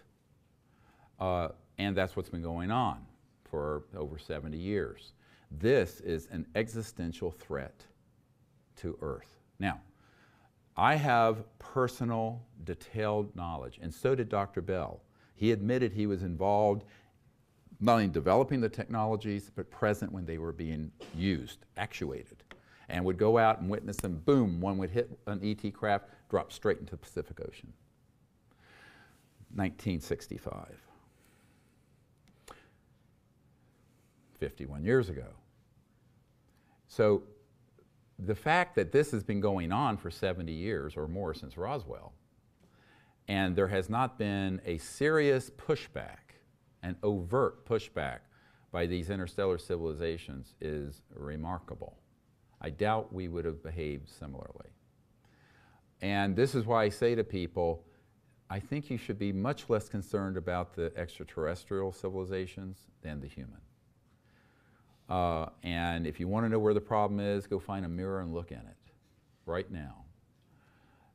But Dr. Bell, when he was discussing this, also would then tell me about these electronic systems that he was put through in MK Ultra, where he had experiences that were trans-dimensional in consciousness, he thought were real, with beings and civilizations that were horrific, horrible. And that's how they taught him to hate the aliens. So whenever he would, that's how they got him to be enthusiastic about the science, because he had these experiences with these aliens. It was all a scripted psychotronic hologram. And he would then say, like Will Smith in Independence, let's go kick alien butt. And he'd go out there, and when they would hit one of these ET craft and it would fall down, he would just jump up and down with joy. We killed another one of the bastards. And I'd sit in his home as he related these things and went, whoa, boy, this is very dangerous stuff. You're dealing with civilizations that have been visiting us on Earth for, dare I say, millions of years. Ancient aliens, anyone? But yes, I mean, we've never been alone. And suddenly we're doing atomic weapons and the nuclear weapons and these scalar weapons and all this other stuff. And they have not pushed back yet. What does that say? It's almost a Gandhi-esque restraint. You know, when Gandhi was shot by the guy who assassinated him, he turned and blessed them and fell. The last thing he did was bless the person in a Christ-like act of forgiveness. So, you know, if they were so horrific, we would have known about it about 1945. It had been all over, point, set, match, finished. Now, when I was at the Vatican having a theological conversation about this with Monsignor Balducci, that was facilitated by my very good friend Paula Harris, who's an angel in this field. And Monsignor Balducci was a senior theologian, actually a demonologist for the Pope, Pope John Paul. And we were talking about this. He says, oh, it's so ridiculous. He says, we all know, of course, if they were a threat, it'd all be over. And he said, and I love it, with classic Italian flourish, very tall patrician figure, I think taller than I am. And he said, lower than humanity, there cannot exist in the universe. It was hilarious. I was in his apartment overlooking the Vatican. And it was a very interesting perspective from this senior theologian. Now, he did say that, however, there's an attempt to confuse people with things from other dimensions that are like demons or even angels with ETs. But he says, you know what? Angels, and by inference, demons, don't need flying saucers. But people, because of the strangeness of how an interstellar civilization going through dimensions can appear, people will conflate them or confuse them with either a demon or an angel. Guess what? The intelligence community loves that you're confused. And they put things out to further confuse you. To wit, mutilations. Okay, there's a man, Denver, very eminent medical doctor, fellow physician, hematologist, oncologist named Dr. John Altshuler. His uncle was the great General Jimmy Doolittle of World War II, who was sent over to the European theater during World War II by FDR to look into Foo Fighters.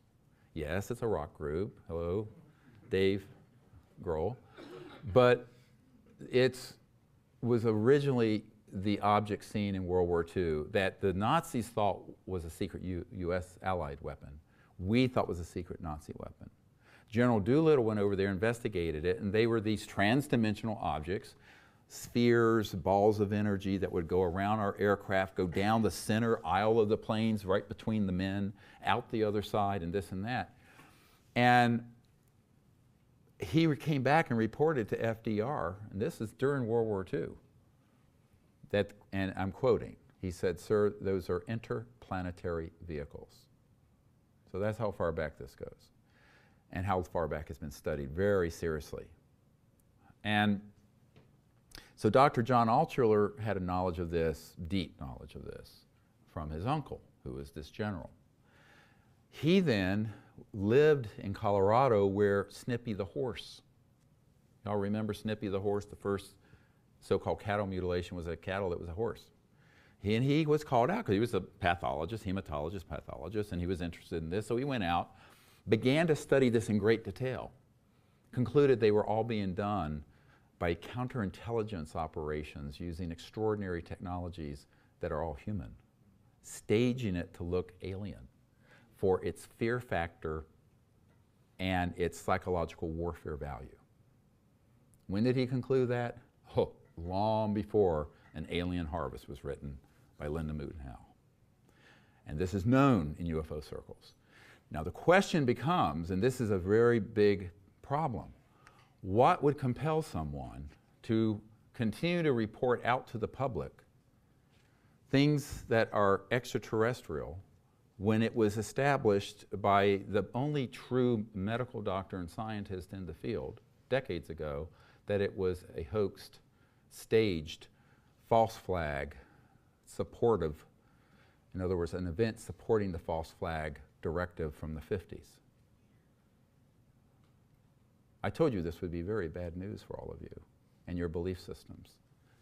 I do not apologize in a way because I think it's unfortunate. What's unfortunate is that the great heroes like Dr. Altshuler, who's passed away, who had knowledge and spoke of this, and a couple people in this room I think probably knew him, were run amok of and trampled underfoot. And the sensationalism of fear and the sensationalism of the evil aliens are here to eat us for lunch, and not only are they eating us for lunch and abducting us, they're mutilating us on top of it. Well, guess what? It's all a lie, a hoax. Now, there are certainly people who have had horrific experiences and terrible things done to them. And I've had some things myself like this. But, and they are excused for not knowing whether it's extraterrestrial or man-made, because who would know this? But at the same time, there are people who should know this or have known it who have covered it up. And this we cannot allow any further. This has got to be called out. The other problem is when you have people like Dr. Bell who have been having these experiences, we have to understand that there are some very, very good people out there speaking about information, experiences they've had that they do believe to be extraterrestrial.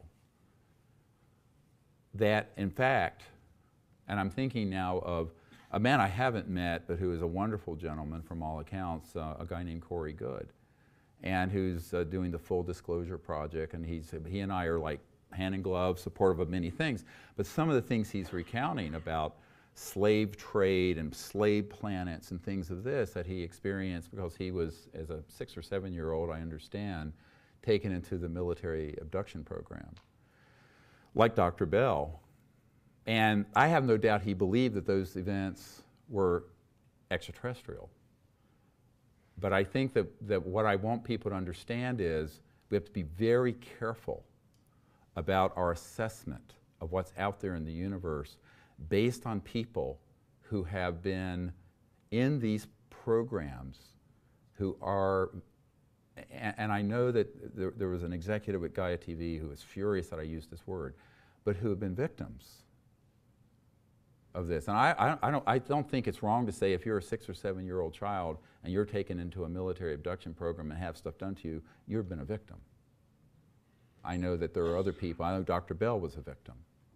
Now, this is not to say that the person is a bad person or a wrong person. It's just to say that we have to look at what is being shared and understand that there could be information that is accurate, information that might have been scripted, information and experiences that have been had that have been programmable. So the holographic psychotronic systems that have been in existence since the 50s would allow for people, and have allowed for people, to have experiences that they 100% believe. Just as the man told me, people would believe that they were, if they had a conversation with their personal God, they'd pass a lie detector. They are sincere about what they're reporting. There is no, I'm not saying any deceit is in play. What I'm saying is that it would be very easy to deceive somebody who's a child or a young adult with these fearsome weapon systems and technologies that are in the hands of absolute psychopaths. I mean, true psychopaths in the covert programs.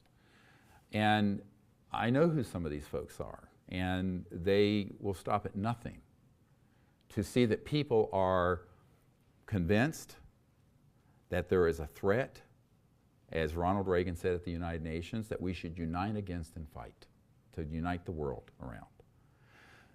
And all I have to say is that if the future is that future, you might as well dig a hole and climb in it. So we better wake up and understand that the information that is out there has to get looked at from many perspectives. What's the origin of the experience? Was it deep, unacknowledged special access projects that hoaxed it?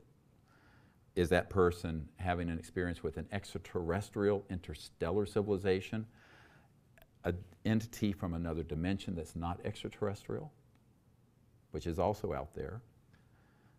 A scripted program from the intelligence community using these very advanced technologies that have been in development for 70 or 80 years? What is it? And it's not, I'm not trying, you have to ask these questions. And you have to begin to understand that there is a capacity to use this sort of information in a way that would redound to whom? The military, industrial, gangbangster, global complex of fascists that are desperate to have World War III be interplanetary. Now, this is why when you start talking about this issue of false INW, indications and warnings, deceptive indication and warnings, false flag, it's a very deep hole to go down. And what I would encourage people to do is to question what part of this, what they are learning, seeing, has been programmed into our society, and many times innocently has been piggybacked on people. One more level of what I call this, so I've gone through the aircraft that are anti-gravity, the electromagnetic weapon systems, and now the human intelligence.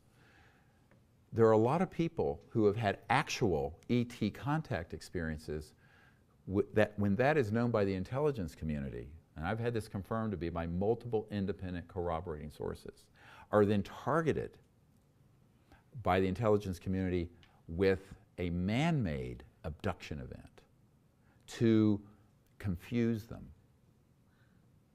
And so that they don't know what part, where did the ET event end and the man-made one start. Do you understand what I'm saying? That has been done because everything is tracked. Everything is tracked. When these events happen that are ET, the intelligence community absolutely knows it's happened anywhere on the planet, and they can come in with a special operations team and then victimize that person who's had contact with an ET with a man-made, hoaxed alien encounter. So it gets very complex, and I regret to inform you that this is not something that is new. It's been talked about actually since the 70s and 80s by various people, but it's been hushed up. Hushed up by the UFO subculture, hushed up by the intelligence community. And the reason for it is that people don't want their paradigms changed. I think a lot of it is people don't want their belief systems challenged. And this gets into the last part of what I want to share before we take a break, which I'm sure you all need by now. And that is, let's look at the roots of human conflict. If you go back thousands of years, there is a connection that we have, millions of years, with other primates. We're 98% identical to chimpanzees and gorillas. And it's been found that chimpanzees and other monkeys do organize into troops that fight each other based on territory, based on differences, based on otherness, even if they look a little different. What are the roots of racism? What are the roots of homophobia? What's the roots of ethnic conflict? Why is this? This is the real original sin of Homo sapiens, of humans. Why do we view anything that is other than us as a threat? Well, there is some biological evolutionary specialists have said, well, this was done because there was an evolutionary advantage to groups that were forming socially to be able to dominate a territory, what have you, and another one would be a threat, so they'd get into fights and war them off, and it's very territorial. But now that we're in a civilization with thermonuclear weapons and anti-gravity and electromagnetic weapons and scalar weapons and all this, we have to have a spiritual awakening, in my opinion, where we realize that we can transcend all these isms. And I want to add another ism, alienism. Alienism, as I'm going to define it tonight, is the proclivity to view anything that is non-human, but an intelligent life form, as a potential threat. And the threat is directly proportional to how different they either appear or behave from us. This is rooted in thousands of years of human experience, where one tribe would attack and rape another, one ethnicity, one religion. So whether it's homophobia, Islamophobia, religious, ethnic, racist tendencies, these have a root that go back thousands of years in human experience. And they have found that when you develop a behavior like that, epigenetically, it is passed on within a generation or two, not thousands of years. But it means, this is the good news, you can reverse it in a generation or two. We can reverse racism. We can reverse alienism. We can reverse all of these things that have divided us into warring factions. And guess what? We have to. It is a requirement of our survival. We can no longer live as a species that views anything that we don't understand or is different from us as a priori, immediately, a threat and get into a fight with them.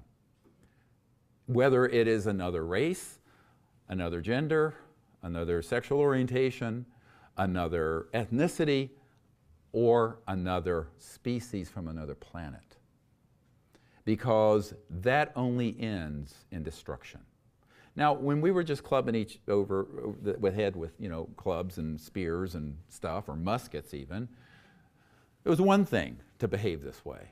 It was deleterious and appalling and savage. To do it with thermonuclear weapons and these other classified weapons, and then to start bamming around out in space with this consciousness of alienism and division, is fraught and very risky. So I would say that, we shall overcome this. We must overcome it. It is in our collective experience as humans, but we can also overcome it through the force of our intellect, through spiritual development, and through the realization that within the field of conscious intelligence, there's a singularity of mind, and that all life in the universe and all intelligent life is awake through that same spirit. Doesn't matter who they are, where they are. And if we view ourselves and these other civilizations with the understanding of what the conscious mind is as an omnipresent field that is non-local, that there is a singularity of consciousness in mind. As Erwin Schrödinger said, the total number of minds in the universe is one. This is the father of modern quantum physics. And we begin to experience that in our meditation, our prayers, and our spiritual consideration. And this is why I think the crisis we're in, as complex as all this is, I've tried to go through a quick trip in 2 hours. The solution is, well, not simplistic, simple. It is spiritual. It's a spiritual development, not necessarily religious. I mean, I sort of make a distinction. Sometimes there's an inverse relationship between religiosity and spirituality. That's Greer's theorem. But not to say that not all religious people are not spiritual, but I'm just saying that if you're a fanatic religiously, you tend to not be very spiritual. And it becomes divisive. I mean, how many wars are we fighting over religious differences, which when you boil it down is ridiculous. So I think that we have to go deeper than that.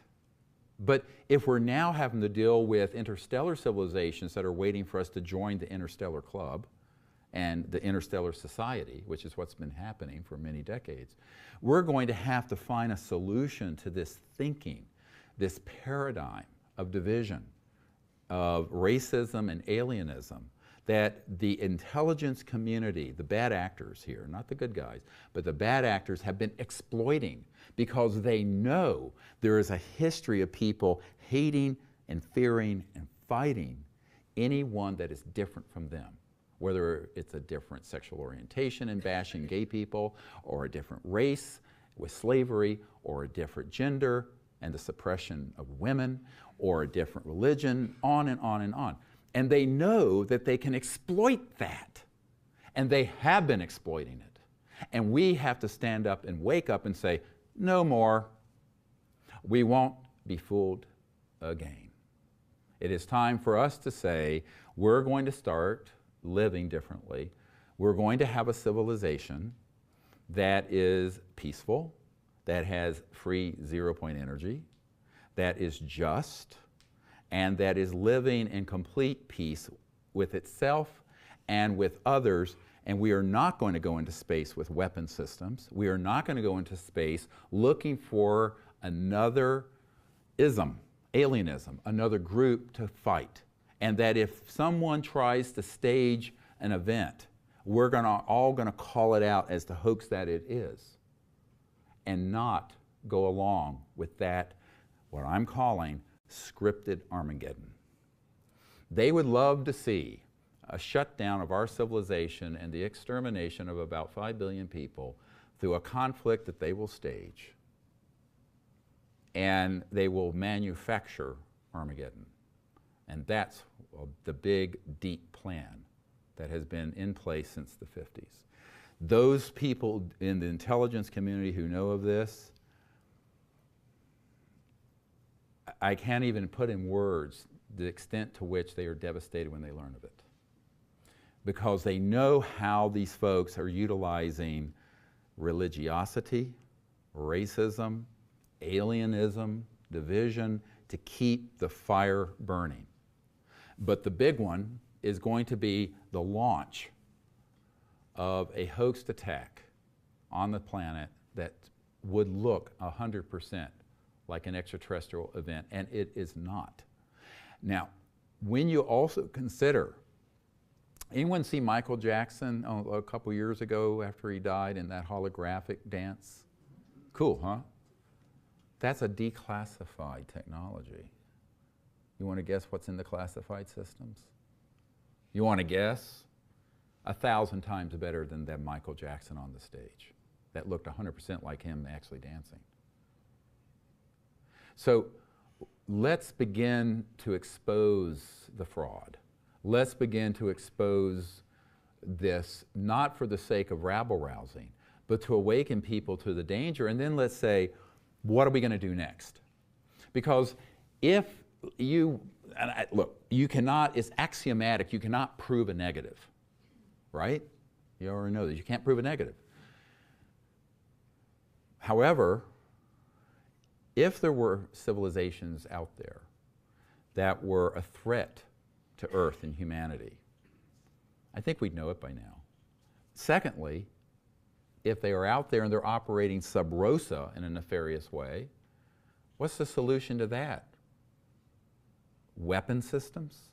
When you're dealing with civilizations that are trans-dimensional interstellar, where they have a weapon system that they could hit a planet with a energy field and turn it into a pink dust floating through space and destroy that entire sphere? That capability exists. No, that's not the answer. And Martin Luther King had it right, and Christ had it right, and Gandhi had it right. Those approaches are not the correct approach. So even if there was such an existential threat, it cannot be managed by warmongers and militarists and people with these other agendas. We need to put together what I called for years ago, a council on interplanetary relations that is devoted to peace and space, to the wise elders and youngsters of the planet, to work on this issue and deal with it openly. And this is something that is of the greatest import and urgency of anything in our lives.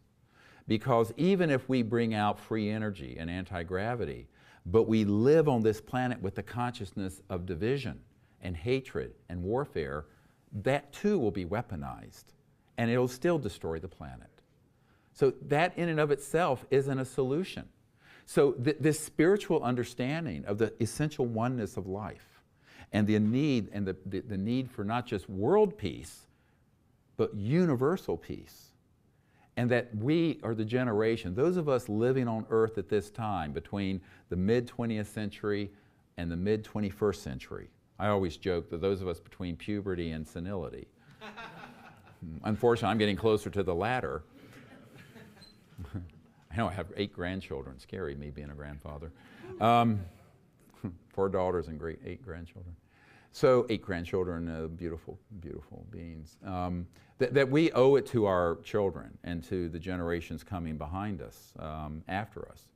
Because the way I understand this is that we're closing out one era in the human experience, several 100,000 years in development. We're opening another era that's about 500,000 years in length, a cycle, universal cycle. And that cycle, the hallmark of it is universal peace. It'll be a day not followed by night, is how it is said. That there will be a period, we'll enter into peace on this planet and peace in space, but we will not slide back into the darkness of war, which has happened in the last cycle. There were periods of peace on Earth, like the Shambhala Kingdom and Enlightenment, but it always slid back into darkness. This next cycle is different. But how do you start that cycle? Is it not going to be some Ouija board in the sky, or someone's going to come down? And it's not going to be ETs landing on the White House lawn. It's us, the children of Earth, understanding this and creating that reality. It's time. It's time for us to do that. Thank you very much. Let's take about a 15-minute break, and we'll come back for some question and answers. All right. So are the webinar folks okay?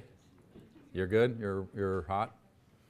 All right, thank you very much for returning on time. So we're going to go for about another 40 minutes. I'd like to entertain questions from the audience. I will repeat the question since there's no microphone.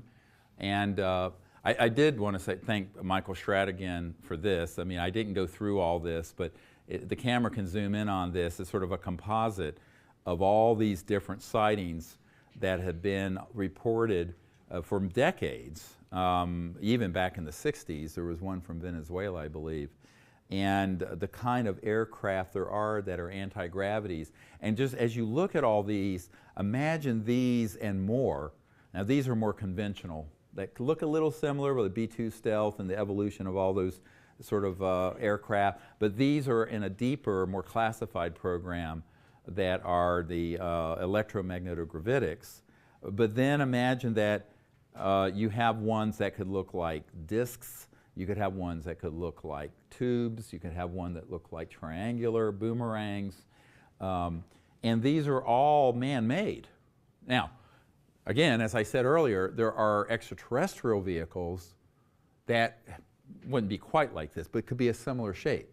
Diamond shape, saucer shape, disc, spherical, just a perfect sphere, which I've seen close up, and other shapes.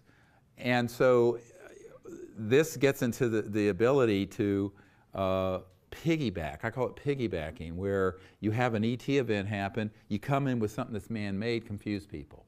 Somebody has a contact experience with ETs, they come in and piggyback onto it and target that person with a man-made abduction experience. You have some, so this is how counterintelligence operates. And you have to begin to wire your brain like that to understand the sort of Machiavellian and convoluted ways that they practice the art of deception in the counterintelligence field.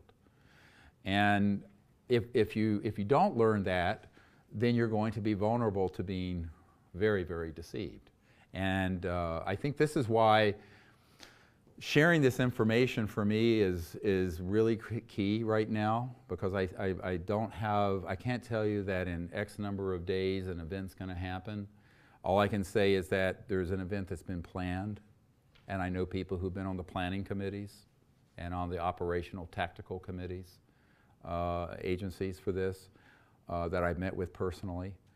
And as I was saying at the break, someone asked me, this came up, one of the hardest things I've had to deal with is for every disclosure project witness, and if you want to find out more about what we do, it's SiriusDisclosure.com, S-I-R-I-U-S, like the star system, SiriusDisclosure.com. If you go to that site, you'll see there's just hundreds and hundreds and hundreds of pages of information and links to all these military witnesses, documents, what have you. But for every person up there, or that I have in my archive on film, there's at least 10 to 20 that I've interviewed who will not go on the record because they're afraid of reprisals and afraid of being tweaked, terminate with extreme prejudice, assassinated. So this threat is serious, and it's caused the best, but it puts me in an untenable situation, because I am hearing already echoing around the world in the UFO subculture howls at some of what I've shared tonight. And what I'd like to be able to do is bring forward 2 or 3 dozen of these men and women, a few women, who have been in these corporations and programs doing this. They won't do it, because like Rick Foch in Naval Research Labs, most of them have been told point blank, if you do, you're dead, and your family's dead.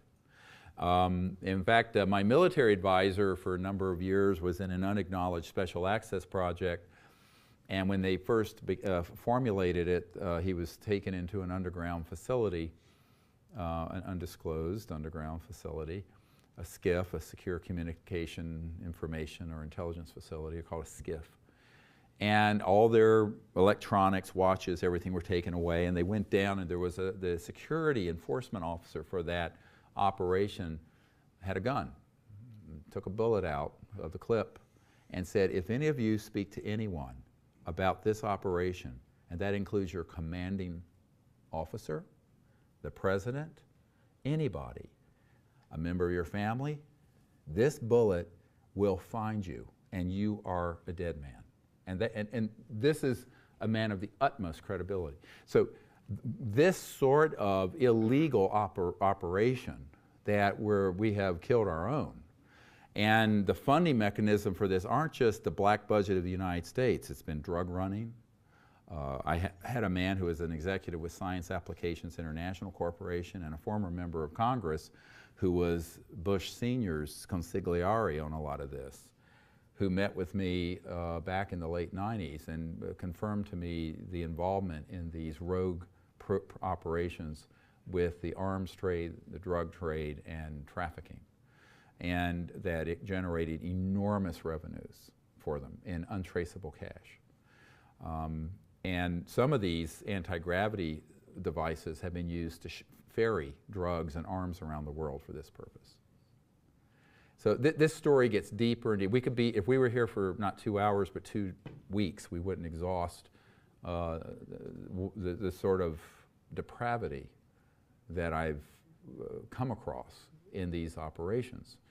And the one thing that this former congressman and member, this executive with Science Applications International Corporation, SAIC, it's a big contracting entity that deals with a lot of this, told me, he said, do you realize that there are 8,000, and this was back in '97, we know that we had 8,000 people in a secret army dealing with this these movement of drugs, and that we have already killed 2,000 of them for minor infractions of security and secrecy. And they said, do you have any idea how ruthless and dangerous this group is? I said, yes, I do. And of course, I had found out some years before of this operation and had dealt with a woman in South Dakota who, with Senator Daschle, was trying to get to the bottom of one of the operating centers that was adjacent to her large sheep ranch she had, where they were transshipping drugs and using anti-gravity devices to move chemical weapons and drugs in and out of that facility. And this does sound like it gets deeper and deeper and crazier. But that's what you're dealing with these folks. And as that gentleman said 25 years ago, the truth is more bizarre than the fiction people believe. And if you speak the truth, no one will believe you. All I can do is tell you the truth as I've uncovered it. And if I had only one data point, one person sharing what I've shared tonight, I wouldn't have shared it. I have dozens. And in those dozens of people spanning many countries, not just the United States, these points have been confirmed. And in my own little way, all I can do, short of those folks stepping forward, is to share with you as forthrightly as I can the truth. So keep that in mind as you ask questions. I always tell people, be careful what you ask, you might get the answer. So with that, I'll entertain. Oh, we do? Awesome, great. So let's hear, you can pass it to the nearest and dearest. Yes, yes.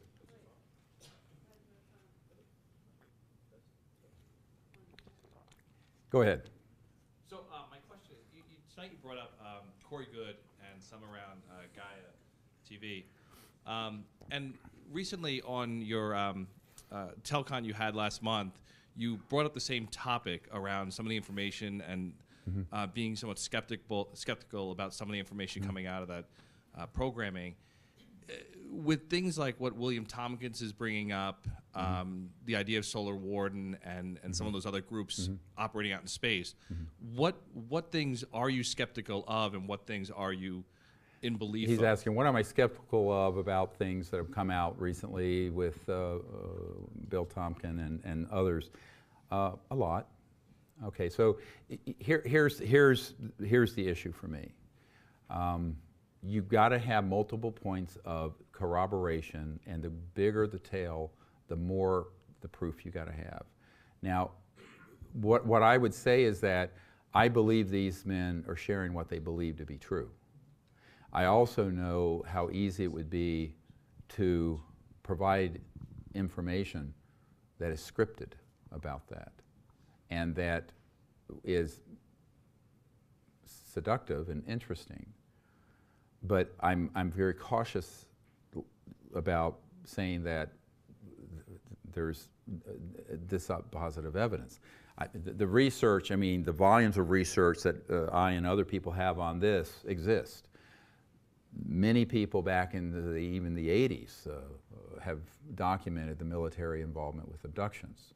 We now have an official with the Air Force counterintelligence confirming that. So there are certain things we can say we have confirmation of. There are other things that I wouldn't say it's impossible, because I don't think anything is impossible, but I also know how easy it would be, having gotten to know Dr. Fred Bell very well, and who had been in these deep intelligence programs and had been provided with information that was scripted, to get him to say and do certain things. That I want to be cautious about it. So, and this is not about personalities. I mean, I don't want to get into this whole personality thing. And someone said, well, you know, it's not about that. I don't care about any of that. I care about people not assuming facts that aren't in evidence, but also being aware of the truth. That people who have been in those programs, deep intelligence programs that are in unacknowledged special access projects, often are given information that is not true so that they will convey it to others. And they are being used for that purpose. A great example of that is a man, it kind of broke my heart. There was anybody heard of a group called Blink-182? So back when they were a young group, there was a guy named Tom DeLonge that was following my work, and we met at their apex as a group, and they, you know, I'd go on stage with them and things like that back in the early 2000s. And he has since been brought in, as you know, from the WikiLeaks by General McCaskill out of Wright-Patterson, and some others who are feeding him disinformation about a threat so that it'll get to the young people, like the new movie Independence Day, where they had the recruiting ad, you know, from the Army, to get people to buy into this us versus them alienism. Now, I don't think Tom DeLonge is in any way a bad person. I think he, however, has been used to do that by General McCaskill and others, as have many other folks. So now people could say, my information, I've been used. Though you can argue this forever. All I'm doing is tonight trying to share my understanding of things. And where I end is where I started. Even if everything that is being said that is of a terrifying nature of things going on out in space or with this ET group or another, the only survivable operative system is the CE5, Close Encounters of the Fifth Kind system, where based on the principles of nonviolence and universal peace, we have a rapprochement with these civilizations, we establish communication with them, we develop a civilization on our planet. I don't think that is peaceful and nonviolent and does not go out into space violently. I don't think the solution to this problem is more war or better space weapons to target ET objects or each other between Russia and the United States. I don't see that that's the solution. Bigger and better or more fearsome weapons targeting each other or other civilization, this cannot be an answer.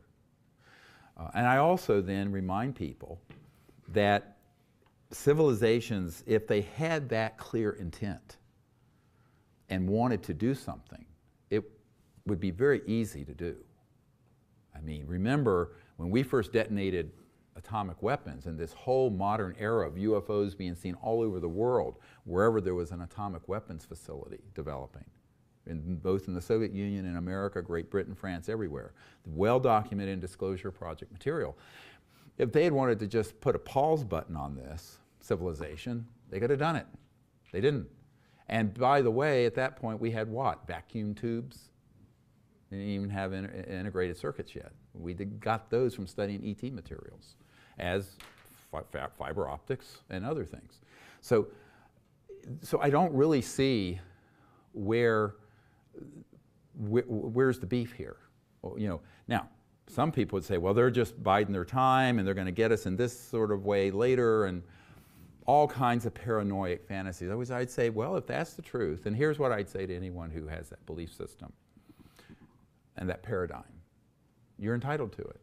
I would ask that you, if you have personal knowledge of those civilizations and have access to them, that you set up a meeting between me and the senior people on our interplanetary ambassador team to resolve differences and go forward peacefully. I still don't think the answer is in saber-rattling, warmongering, and demonizing other racial species. That's alienism. One of the other concerns I have is that with many of these people, you'll hear that the ones that look Nordic, shall we say, I was talking to, I've spent 3 or 4 hours with Bill Tompkin, and the ones that kind of look like us, but are pretty, those are good ones. The ones that look some other way, those are bad ones. Isn't that interstellar racism?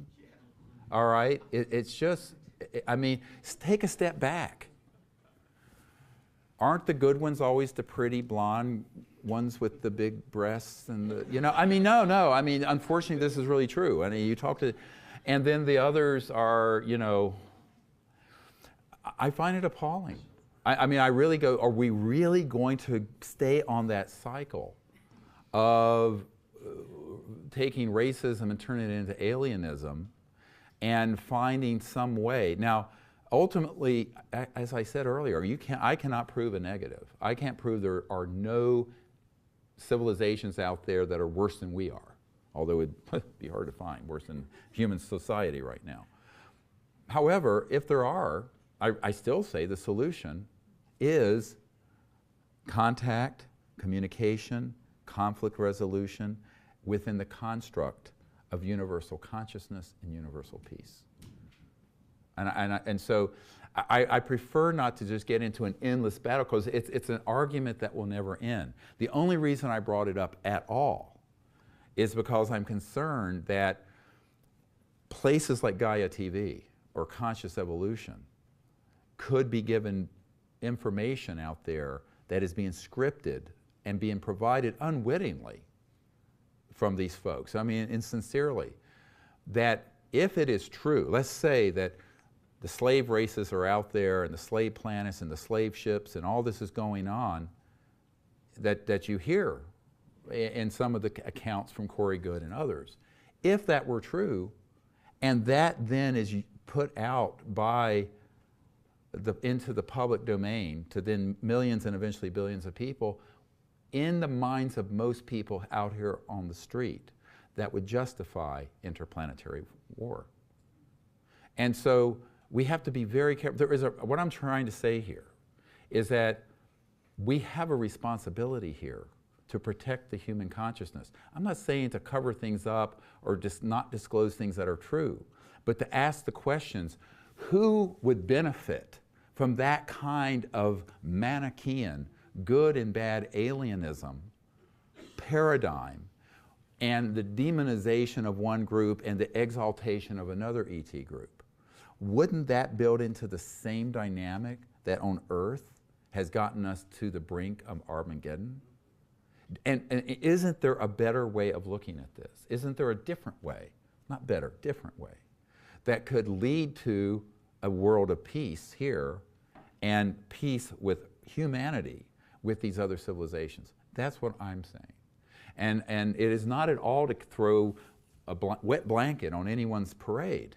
It's simply to say there's a responsibility here to look at it very carefully and understand that there are consequences to these kind of tales, and that we better be able to prove it, and even if you can, here's the solution. Now there, Corey Goode and I would agree 100%. And we agree, I think, I have never met the gentleman, I think on a lot we agree 100%. However, on some of the things that are being shared as factual secret space program activities that have no other real good points of corroboration, and which I know, given how he was in the military abduction programs and what they are capable of, some of the experiences he has had, I'm concerned, have been scripted and may not reflect anything actually out there in deep space. Because I have my own experiences out in deep space. I'm not going to go too far into that here today, but I have a different understanding of it. And I also understand that the sort of folks, and this is a soul-searching issue for all of us, the sort of folks who would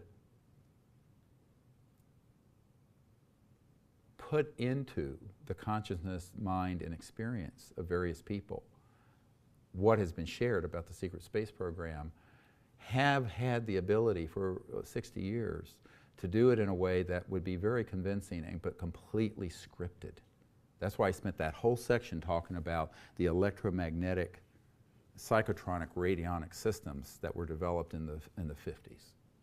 And this is also why I think that I'd rather be cautious about this. And my concern is that when you have rock stars and other people, and then millions of people who otherwise would be New Age, progressive, whatever, buying into a Manichaean black and white, us versus them, good and bad, they're just being brought into alienism. They're being brought into a paradigm that supports interplanetary war.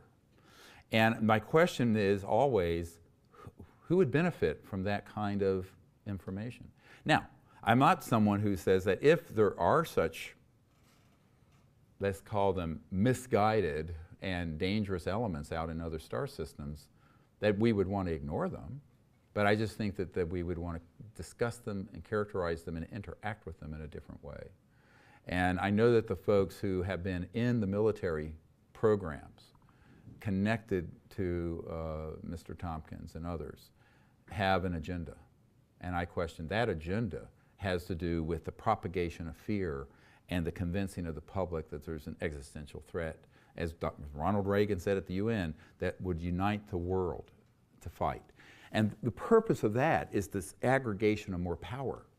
Because right now you have different coalitions around the world. If there was a threat from outer space, then all those different conflicting coalitions, whether it be Russia or America or China, developing world, developed world, would come together, just like the movie Independence Day, to unite to fight the ETs, the aliens. And I think that having talked to so many folks who've been involved over decades in those operations and the extent to which they have the ability to make that happen, I approach this with extreme caution. And for that reason, I would ask other people to, that calmer heads need to prevail here. That my interest is a future that is marked by universal peace, not endless war. Now, if we stampede the public into all kinds of frightening information from the past or what we're seeing as the future, and that is then used the way 9/11 was used, or the way the Iraq weapons of mass destruction were used, or the Gulf of Tonkin were used, and I know that that's the plan, then we could end up with the mass panic in the public being utilized to aggregate more power around the militarists and the military-industrial complex and those uber elites who want to sit atop the world manipulating everyone in an us versus them worldview. And I thought to myself, I'm not going to say who this man was. There was a head of a religious organization back in the 90s, I believe, when I met with him. Very large global organization. And when we were talking about this, and this is a man who's dedicated his life to world peace and to enlightenment, as soon as he heard of the ET issue, he says, oh, and this is not someone in the cabal, this is a man on the street, sort of, but a big figure internationally. That'd be great, because if the public finds out about aliens, we can have world peace because we can unite everyone against a threat from out there. He went from A to B like Ronald Reagan, like that. And this is a man otherwise of enormous enlightenment. I'm telling you, this is the danger. This is the thing that my wife and I talk about probably more than anything over the last 25 years about this issue, is me getting off the stage, because I don't want disclosure of this subject to then be used and hijacked for the purpose of saying, yes, there are ETs, but guess what? They're here to eat us for lunch, and now we have to have World War III. I don't want, see what I'm saying? I have to tell you, that's why I'm here tonight, because this is what keeps me awake at night. This is my biggest fear.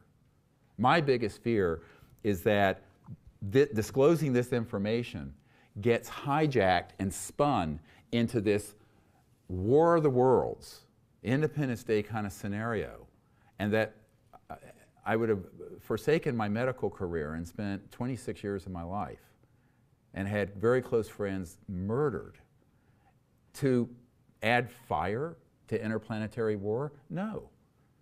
That's not. I don't want that to be what I'm working on. And as I see it, groups that are otherwise very dedicated with a view of a conscious, evolved world, or Gaia, an enlightened, awake planet, as a platform where so much of that, some of that information is then portraying various ET races as these horrific, torturing, slave trading, species. And I think to myself, wow, they've already got the warmongers. They could get the man on the street by hoaxing something. Now they're trying to co-opt even the progressive community. I'm being very blunt. and I know that I will get a lot of emails complaining. And it isn't about that. I mean, I've always had a policy to try to avoid talking about personalities. But I'm just deeply concerned that there is a juggernaut. And I think that we have to think about what are we doing to the world in the human consciousness when terrifying aspects of interstellar civilizations are presented as absolute fact, when there's the possibility there is this dark hand of the intelligence community that has scripted this and hoaxed it. What are those implications? They're huge. And I think there is a moral and ethical question here. And I will be honest with you, that's the only reason I'm doing this tonight. I think this is a matter of enormous moral and ethical concern that is not being discussed properly and fully. And I think we have to, I would rather stop everything I'm doing than to propel further disclosure if what it leads to is piggybacking onto disclosure, this fearsome new world order of interplanetary conflict and hatred. That is not what I've dedicated my life to. So that's my big concern. I'm just being I'm being as honest, speaking from my heart as I can. Other questions? Yes, sir. So, like recently, as you spoke about with Independence Day, and Yeah.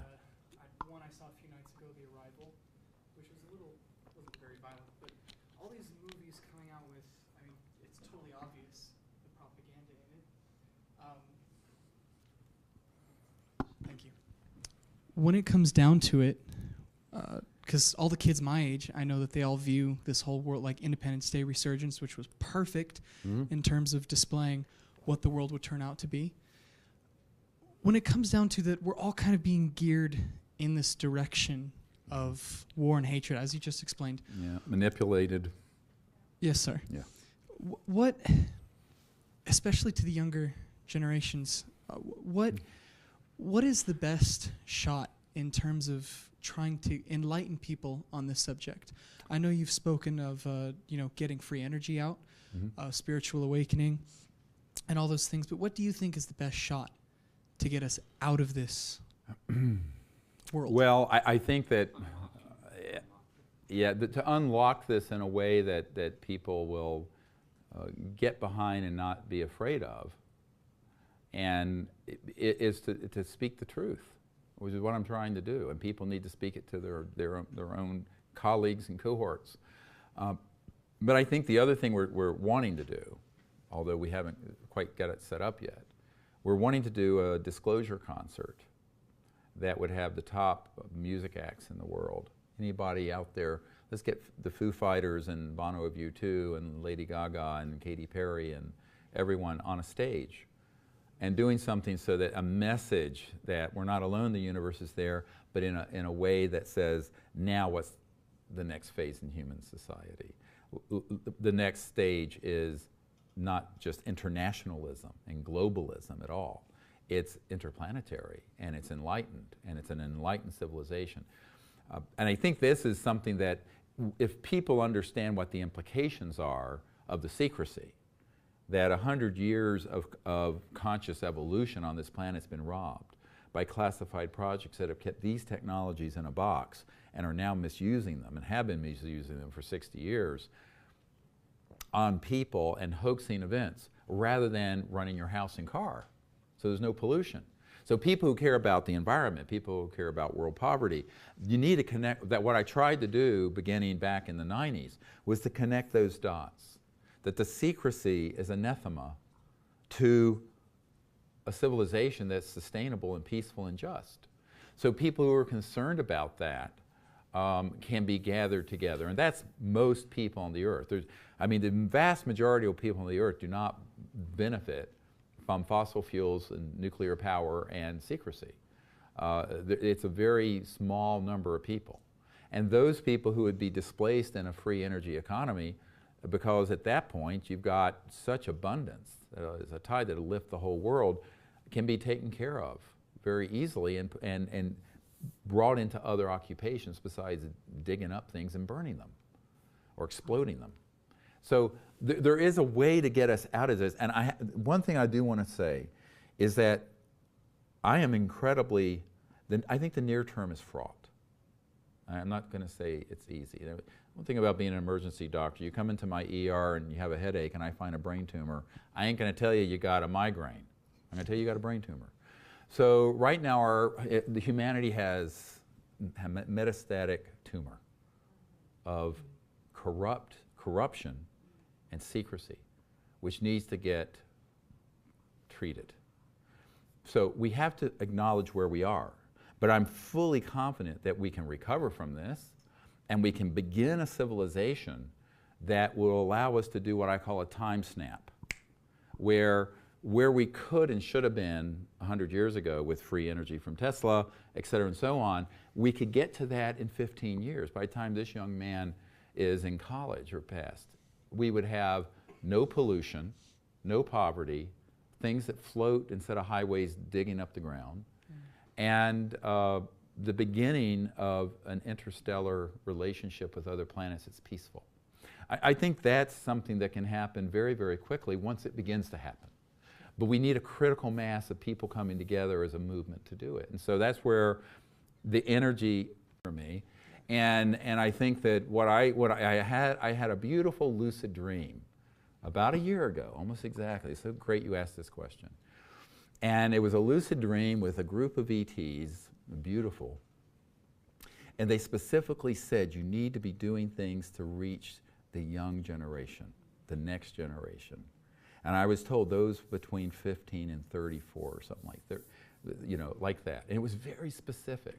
And I've still been searching for a way to do it because, I'm sort of an anachronism. I mean, I don't mean to sound like over the hill, but I do still bench press 410 pounds. So most of the buddies I have in their 20s, they come tangle with me. In fact, my son-in-law said, we're going to make a club to take on Papa.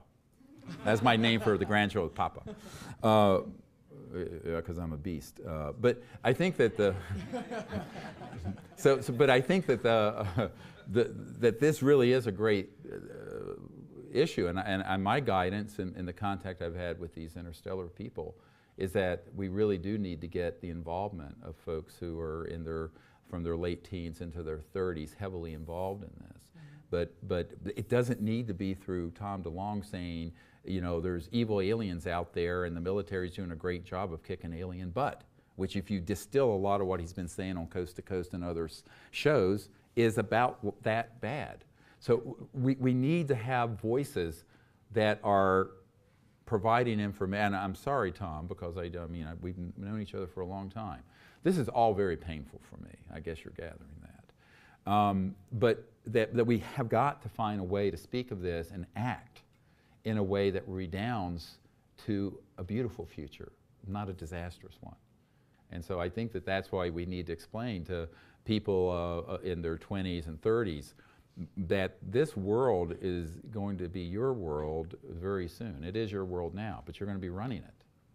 And what do you want to have? You want to have endless war? You want to take 9/11 in Iraq and Afghanistan and then expand it to interplanetary war? Do you want to have another 100 years of global environmental destruction? Or do you want to have world peace, universal peace, free energy? And it needs to be said that starkly to everyone, from China to Russia to all over the world. And the reason I would love to organize a concert, a global music festival that would be live streamed all over the world is for that message to reach younger people. Yeah. So those of you who can help make that happen, give me a jingle. Okay, a couple more questions. Well, let's do, we don't want to ignore this group. Or someone in the middle. I want to ask you, how can a person authenticate the difference between in the dreams and sightings, in the dreams and in the sightings that people experience, how can they authenticate the real genuine article versus phony, illusional things? Like when you said you had a lucid dream with, how do you know that's real and that's not a directed operation type of situation? That's right. And this is a great question because, how do you know? Well, you have to be brutally honest with yourself. And you also have to know enough that there could be both. If you don't know there could be both, you're never going to ask the question, was it one or the other, right? Whether it was ET or some man-made electronic warfare system. So knowing that is the first step. Then the second step is looking at how it unfolded. Were there, and I've actually interviewed a number of people who had really clear memories of an alien abduction, but then when they go deeper into their memory, there were people who were directing these robotic aliens. Now that's gotten covered up in a lot of the abduction research. So a part of it is looking at this and beginning to question everything. And I think if anything, tonight what I'd like to tell people is question everything and begin to look at everything very freshly. From a mechanical point of view. But from a mechanical point of view, distinguishing an interstellar vehicle from a man-made, that's pretty easy. When I take teams out, the phenomenon that happens that's interstellar, that's transdimensional and interstellar has a very distinctly feel and look versus an invasive. Now we've had both happen. We have had man-made intrusions into our contact sites, and it's quite obvious. It didn't fool anybody. They were hoping it would, but it didn't. So a lot of that is experience and how it happens, whether it's invasive, how it feels, how it looks, knowing what the technologies are. So in a couple hours I can only go through so much data, but this is something that's really a subject. When I take people on a whole week intensive, this is information we go into very deeply, where we go out under the stars at night. During the afternoon we're doing all of this information and remote viewing training so that you can remote view. And ultimately we set up experiments so that we can see if our discernment is being tricked or not. Yeah, for remote viewing. On your website? Yeah. Yeah, there's a lot of information, and there's actually training programs on the website and everything else at seriousdisclosure.com. Yes, so someone back here. Yes, ma'am. I'm wondering, as far as free energy goes, is there a groundwork being laid for people to come out with that kind of technology? I know my dad, for one, was given a technology, and he's had his life threatened. And I know that there's a lot of people that are really brilliant, but there's not been a groundwork placed for them to be able to come out with this technology in a safe way, and also in a way that, these technologies are expensive. You know what I mean? Those things don't. So, is there a way for this to That's a great question about the free energy, so-called 0 point. The groundwork has been laid. We've been laying it for 20 years. And if you go to our website, also look at a program I did. It was a 4-hour program similar to this on free energy and the history of it and what the strategy is to bring it out. Without going through 4 hours of material, which is already up on our site, on our YouTube channel, it's youtube.com/S-disclosure, S as in serious, but S-disclosure. By the way, this movie, Sirius, is up there. It's had about 1 million views now. Yeah, they're quite interesting, yeah. And last year it was the #1 documentary on Netflix. But what I would say is that if someone actually has something like that operational, they need to get hold of me immediately. But they need to be prepared to dump it on the internet, no holds barred. Forget patenting. Forget intellectual property, forget secrecy. All those are traps in the system to keep it from coming out. Moreover, don't sit on it. Okay, so the people who sit on these technologies and don't have a few 100 million people know about it are going to be dead. The people who sit on it and don't put it out open source are going to either have it bought out and black shelved, put on a black shelf, or they're going to end up disappearing. Now, this is a fact. So I have analyzed with a lot of people who have been in the intelligence community for much longer, some of them almost as long as I've been alive. that there's one pathway out, and that is open source it, disclose it massively, and get it out there and have it reproducible. Now, if anyone has anything, I have a team of people, engineers, I have people on my team, who have, some of them have private planes and jets. We can get it and we can secure it, and you know, if they take me out, you're going to know why I was taken out. Because I recently went on a mission. It turned out the person didn't have anything. It was they had mismeasured the energy output and input. But before I went on that expedition to this inventor, I had dead man triggers all over the place, meaning that if anything happened to me, everything got out, everything went out. So you need to have, and one of the good things about being a public figure like I am now, where I can reach millions and millions and millions of people, is that it's very difficult to keep me off the radar scope. And so I would say, pass it on, hand it off to me. Now, if someone says, I've worked for 20 years and put X amount of, I have folks on my team now who can make that person whole financially. I mean, I can't, because I've given up about $12 million of my income as a doctor doing this stuff, believe it or not. I mean, you figure $500,000–600,000 a year for this long, do the math. You know, can you do math? But my point is that there are people that we've reached in the last year or two that can help make this happen. However, it can't happen unless the technology can be tested, independently reproduced. We have people to do it or aren't going to hoax the results. And then while that's happening, massively disclosed on the internet. And when I say massively, streamed on Facebook Live, streamed on YouTube, streamed on everything. The danger is if you have a technology like this and you think you're going to outsmart these devils, you're going to be one dead son of a bitch. All right? Okay, so the only way out is squeeze the toothpaste out of the tube and get it out. Now, there are people who say, well, I don't want to do that, it's too dangerous, then let me do it. I mean, I've been taking the shots for a quarter of a century, and I'm still here by some miracle. So, it has been a miracle. So, I think that I'm willing to do that, because if someone threatens me, it'd be the worst day of their life. I'm not going to go any further than that. But there are interests that do not want this project to fail. But I can't do it. I mean, I'm a doctor. I'm not an electrical engineer, mechanical engineer. But if someone has something operational and plans that make it reproducible, and it can be independently vetted, i.e. the scientific method, and they will allow us to massively disclose it and be honest with you, get out of the way. It's like when code blue, you're going to have to defibrillate someone with 360 joules of electricity, and if you're touching that body, you get electrocuted. Zap. People need to get clear, unless they want to be in that arena. But it is the very big league of taking on the worst special interests who want to stop it. I'm willing to do it. I've been willing to do it for decades. Unfortunately, my group has never taken clear possession of something that we're allowed to disclose.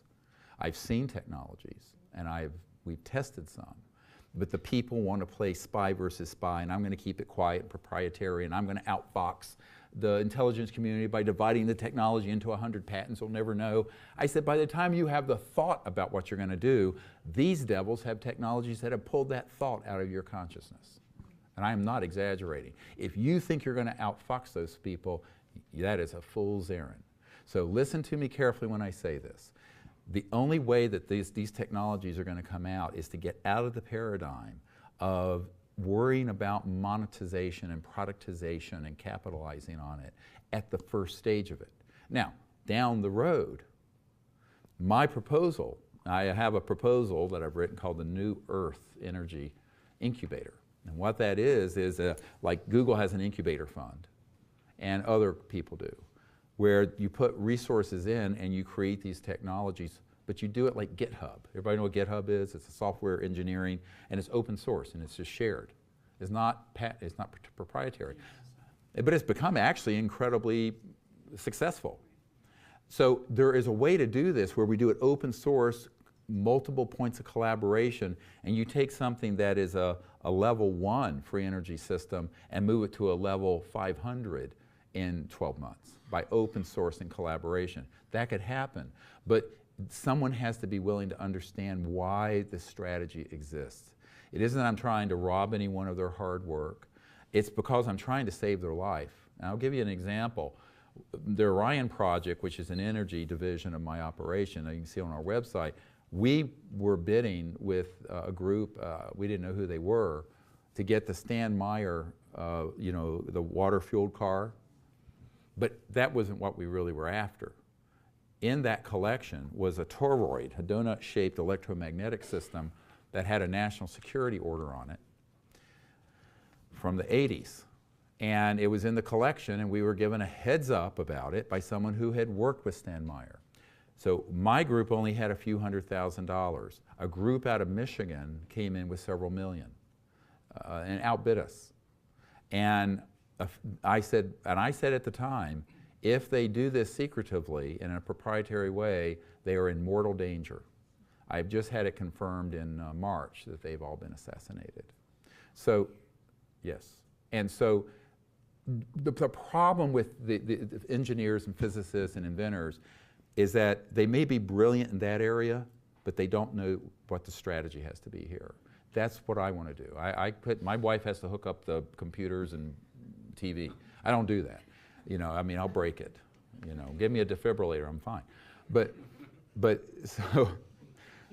I think you need someone who can be the Sherpa, a guide, through the intelligence community and the strategy on this, and that's what I would offer to do if I found anyone with the technology. Now, unfortunately, usually people are going to take the big buyout, all right? So, or they're going to want to try to keep it proprietary, or they're going to try to keep it patented and secret.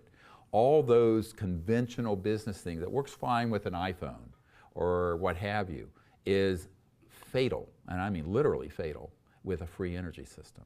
And I've been trying to educate people about this for a very long time, but what I've seen over the last 20 years is, I mean, you know, the definition of insanity is doing the same thing over and over expecting a different result. I see the same mistakes, and there's a set number of them that these people have made over and over again. And each person who comes along with a discovery on this area of technology, 0 point and what have you, they think they've got you know, the world by the tail. Well, as I've said, they think that the whole world's going to come knocking on their door offering them, you know, everything. And I said the first knock on the door is going to be Murder Incorporated. And unfortunately, those folks, or they're going to be very wealthy and the technology's gone. Now, I know some people personally who have had technologies, are now decamillionaires or centimillionaires, who took a whole lot of money and the technology's on a black shelf. But that doesn't benefit the world. Now, that person's very wealthy, but what good does that do the world? Now, I think we have to think, again, how do we develop a strategy that accounts for the reality of the world we live in, not the world we'd like it to be. The world we live in have people who are vicious at wanting to suppress this technology, and they will do everything in their means to see it is kept out of the public domain. Therefore, the only way to get it out to benefit the human race initially is to not worry about the money part of it. Now, if the person really has a lot of assets tied up in its development, I'm not going to mention any names, but I can tell you on my speed dial list are people who could make those people whole financially. But hand it off to us, ain't going to go into a black hole with me. It's going to be on the internet as soon as I have the proof that it works. And maybe before, although I don't want to have egg on my face. I've had egg on my face before. But so any of you who know someone with a system like this, have them contact me, and we will liberate it for the people of Earth. Let's see, it's getting a little late, but I'll take one more question. Yes, from this young lady. I have one question. It's connected, but it's yeah. Anyway, so you talked about like projected images and holograms and etc. Mm-hmm. What are your thoughts about plant medicine, like ayahuasca, as far as like for that for example, as far as like healing the people and uniting people and getting people to this level of to this heart frequency that that we need to get to the next step. And what are your thoughts about that? And she's asking about plant medicine and specifically ayahuasca. My own view of it is that I think there are, and I'm very non-judgmental about any of these issues. I'm a Vedanta, Vedic person.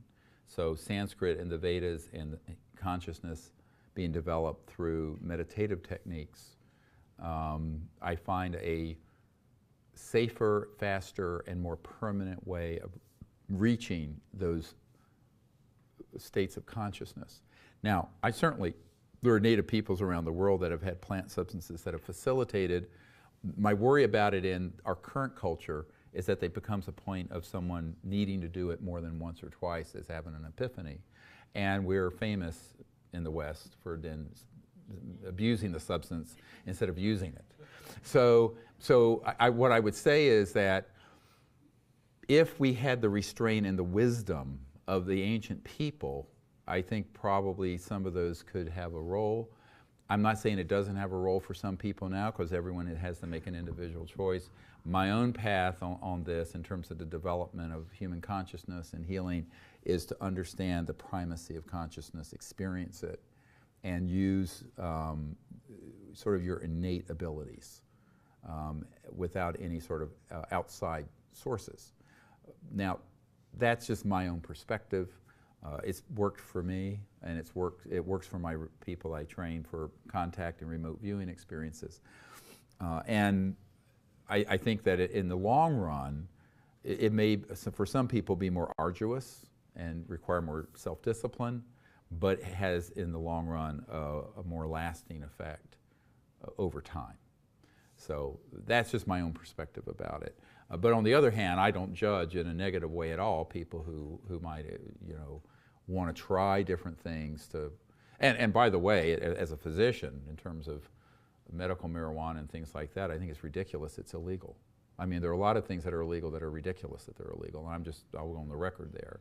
I had to have surgery about 11 months ago for something, and the surgeon wrote me for 60 Percocets. I took one, it made me so sick. And all I could say is, where can I find some, of course, we live in Virginia, you go to prison. And they're watching me like a hawk, so I can't do anything.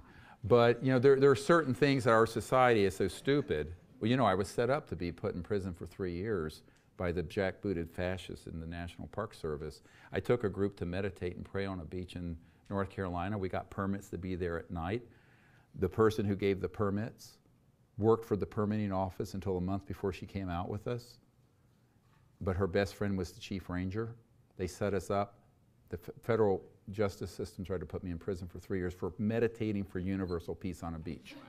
True story. I had to go to federal court, pay a $5,000 fine, and I stand before you, a convict with a misdemeanor, for having had a group of a few people sitting on a beach praying and meditating. That is how fascistic our federal system is. Anyway, but what I would say is that, I encourage people to really explore how to develop higher states of consciousness through meditative states and other states, and look at what they have within themselves. I think everything we need to develop the high, and I was talking about this yesterday at Paula Harris's conference, everything we need to attain to every state of higher consciousness, we already have sitting within us. It's all in us, hardware, software. And it's all about the practicing of the techniques. So I would encourage people to do that. One last question, and then that'll be it. Oh, we'll go over here. She's getting a workout. I guess we needed 2 mics in. So my question is, I know you're accepting donations online to help bring out the free energy thing. You said you need about like $6.3 million. Well, yeah. I just wanted to know, are you accepting donations right now? Yes, we are. I mean, I think that if you go on at the disclosure.com. We have a whole section about. Oh, like here, sure, yes, of course. But thank you, yeah, and people who want to help support that. And what I think we also want to be able to say is we need people who understand what the environmental consequences are to this secrecy, who then begin to fund, not myself, but engineers and inventors and technical people who understand this, but who have been tinkering in their garages with no support for decades. I think that it's really something that has to get some serious institutional support behind it, and the public could do it. I think that we could even crowdfund it if we just had a prototype that put out 100 watts that was provable and open source. Because, you know, this movie, Unacknowledged, is now the second highest funded documentary in history. Someone came out with a smart water cooler that we raised $10 million for.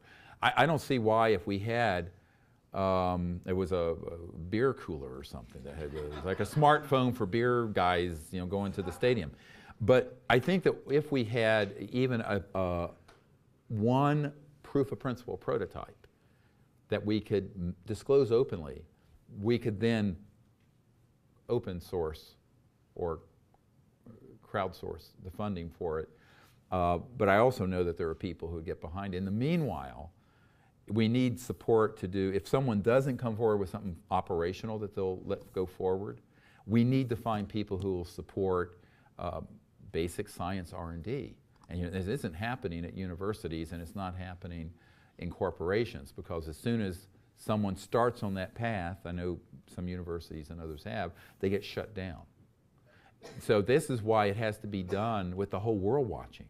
My view of it, if this was a laboratory and you had people in there, all the work at all the workstations would be streamed online live. The results would be released live in real time, but the actual work would be. So that there would be, see, this idea is very, you couldn't have done this 10 years ago. Now you can do it. So that, how do they shut that down? All right? And now you'd have to have some good internet security. But you do this because then if you have millions and millions of people begin to see this process, not only do they learn it in real time and begin to replicate it all over the world, so the cat's out of the bag, but you have the security umbrella of millions of people knowing, so that if these devils come in, they're caught red-handed shutting it down. And then people will march in the streets and say no more. So the technology didn't exist to do this 10 years ago. It does now. So that's what I'd like to see us organize on the technology front. Thank you very much. Well, look, I'd like to thank everyone for tuning in and being here. Appreciate it.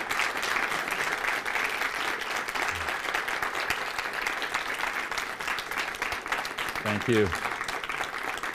Thank you.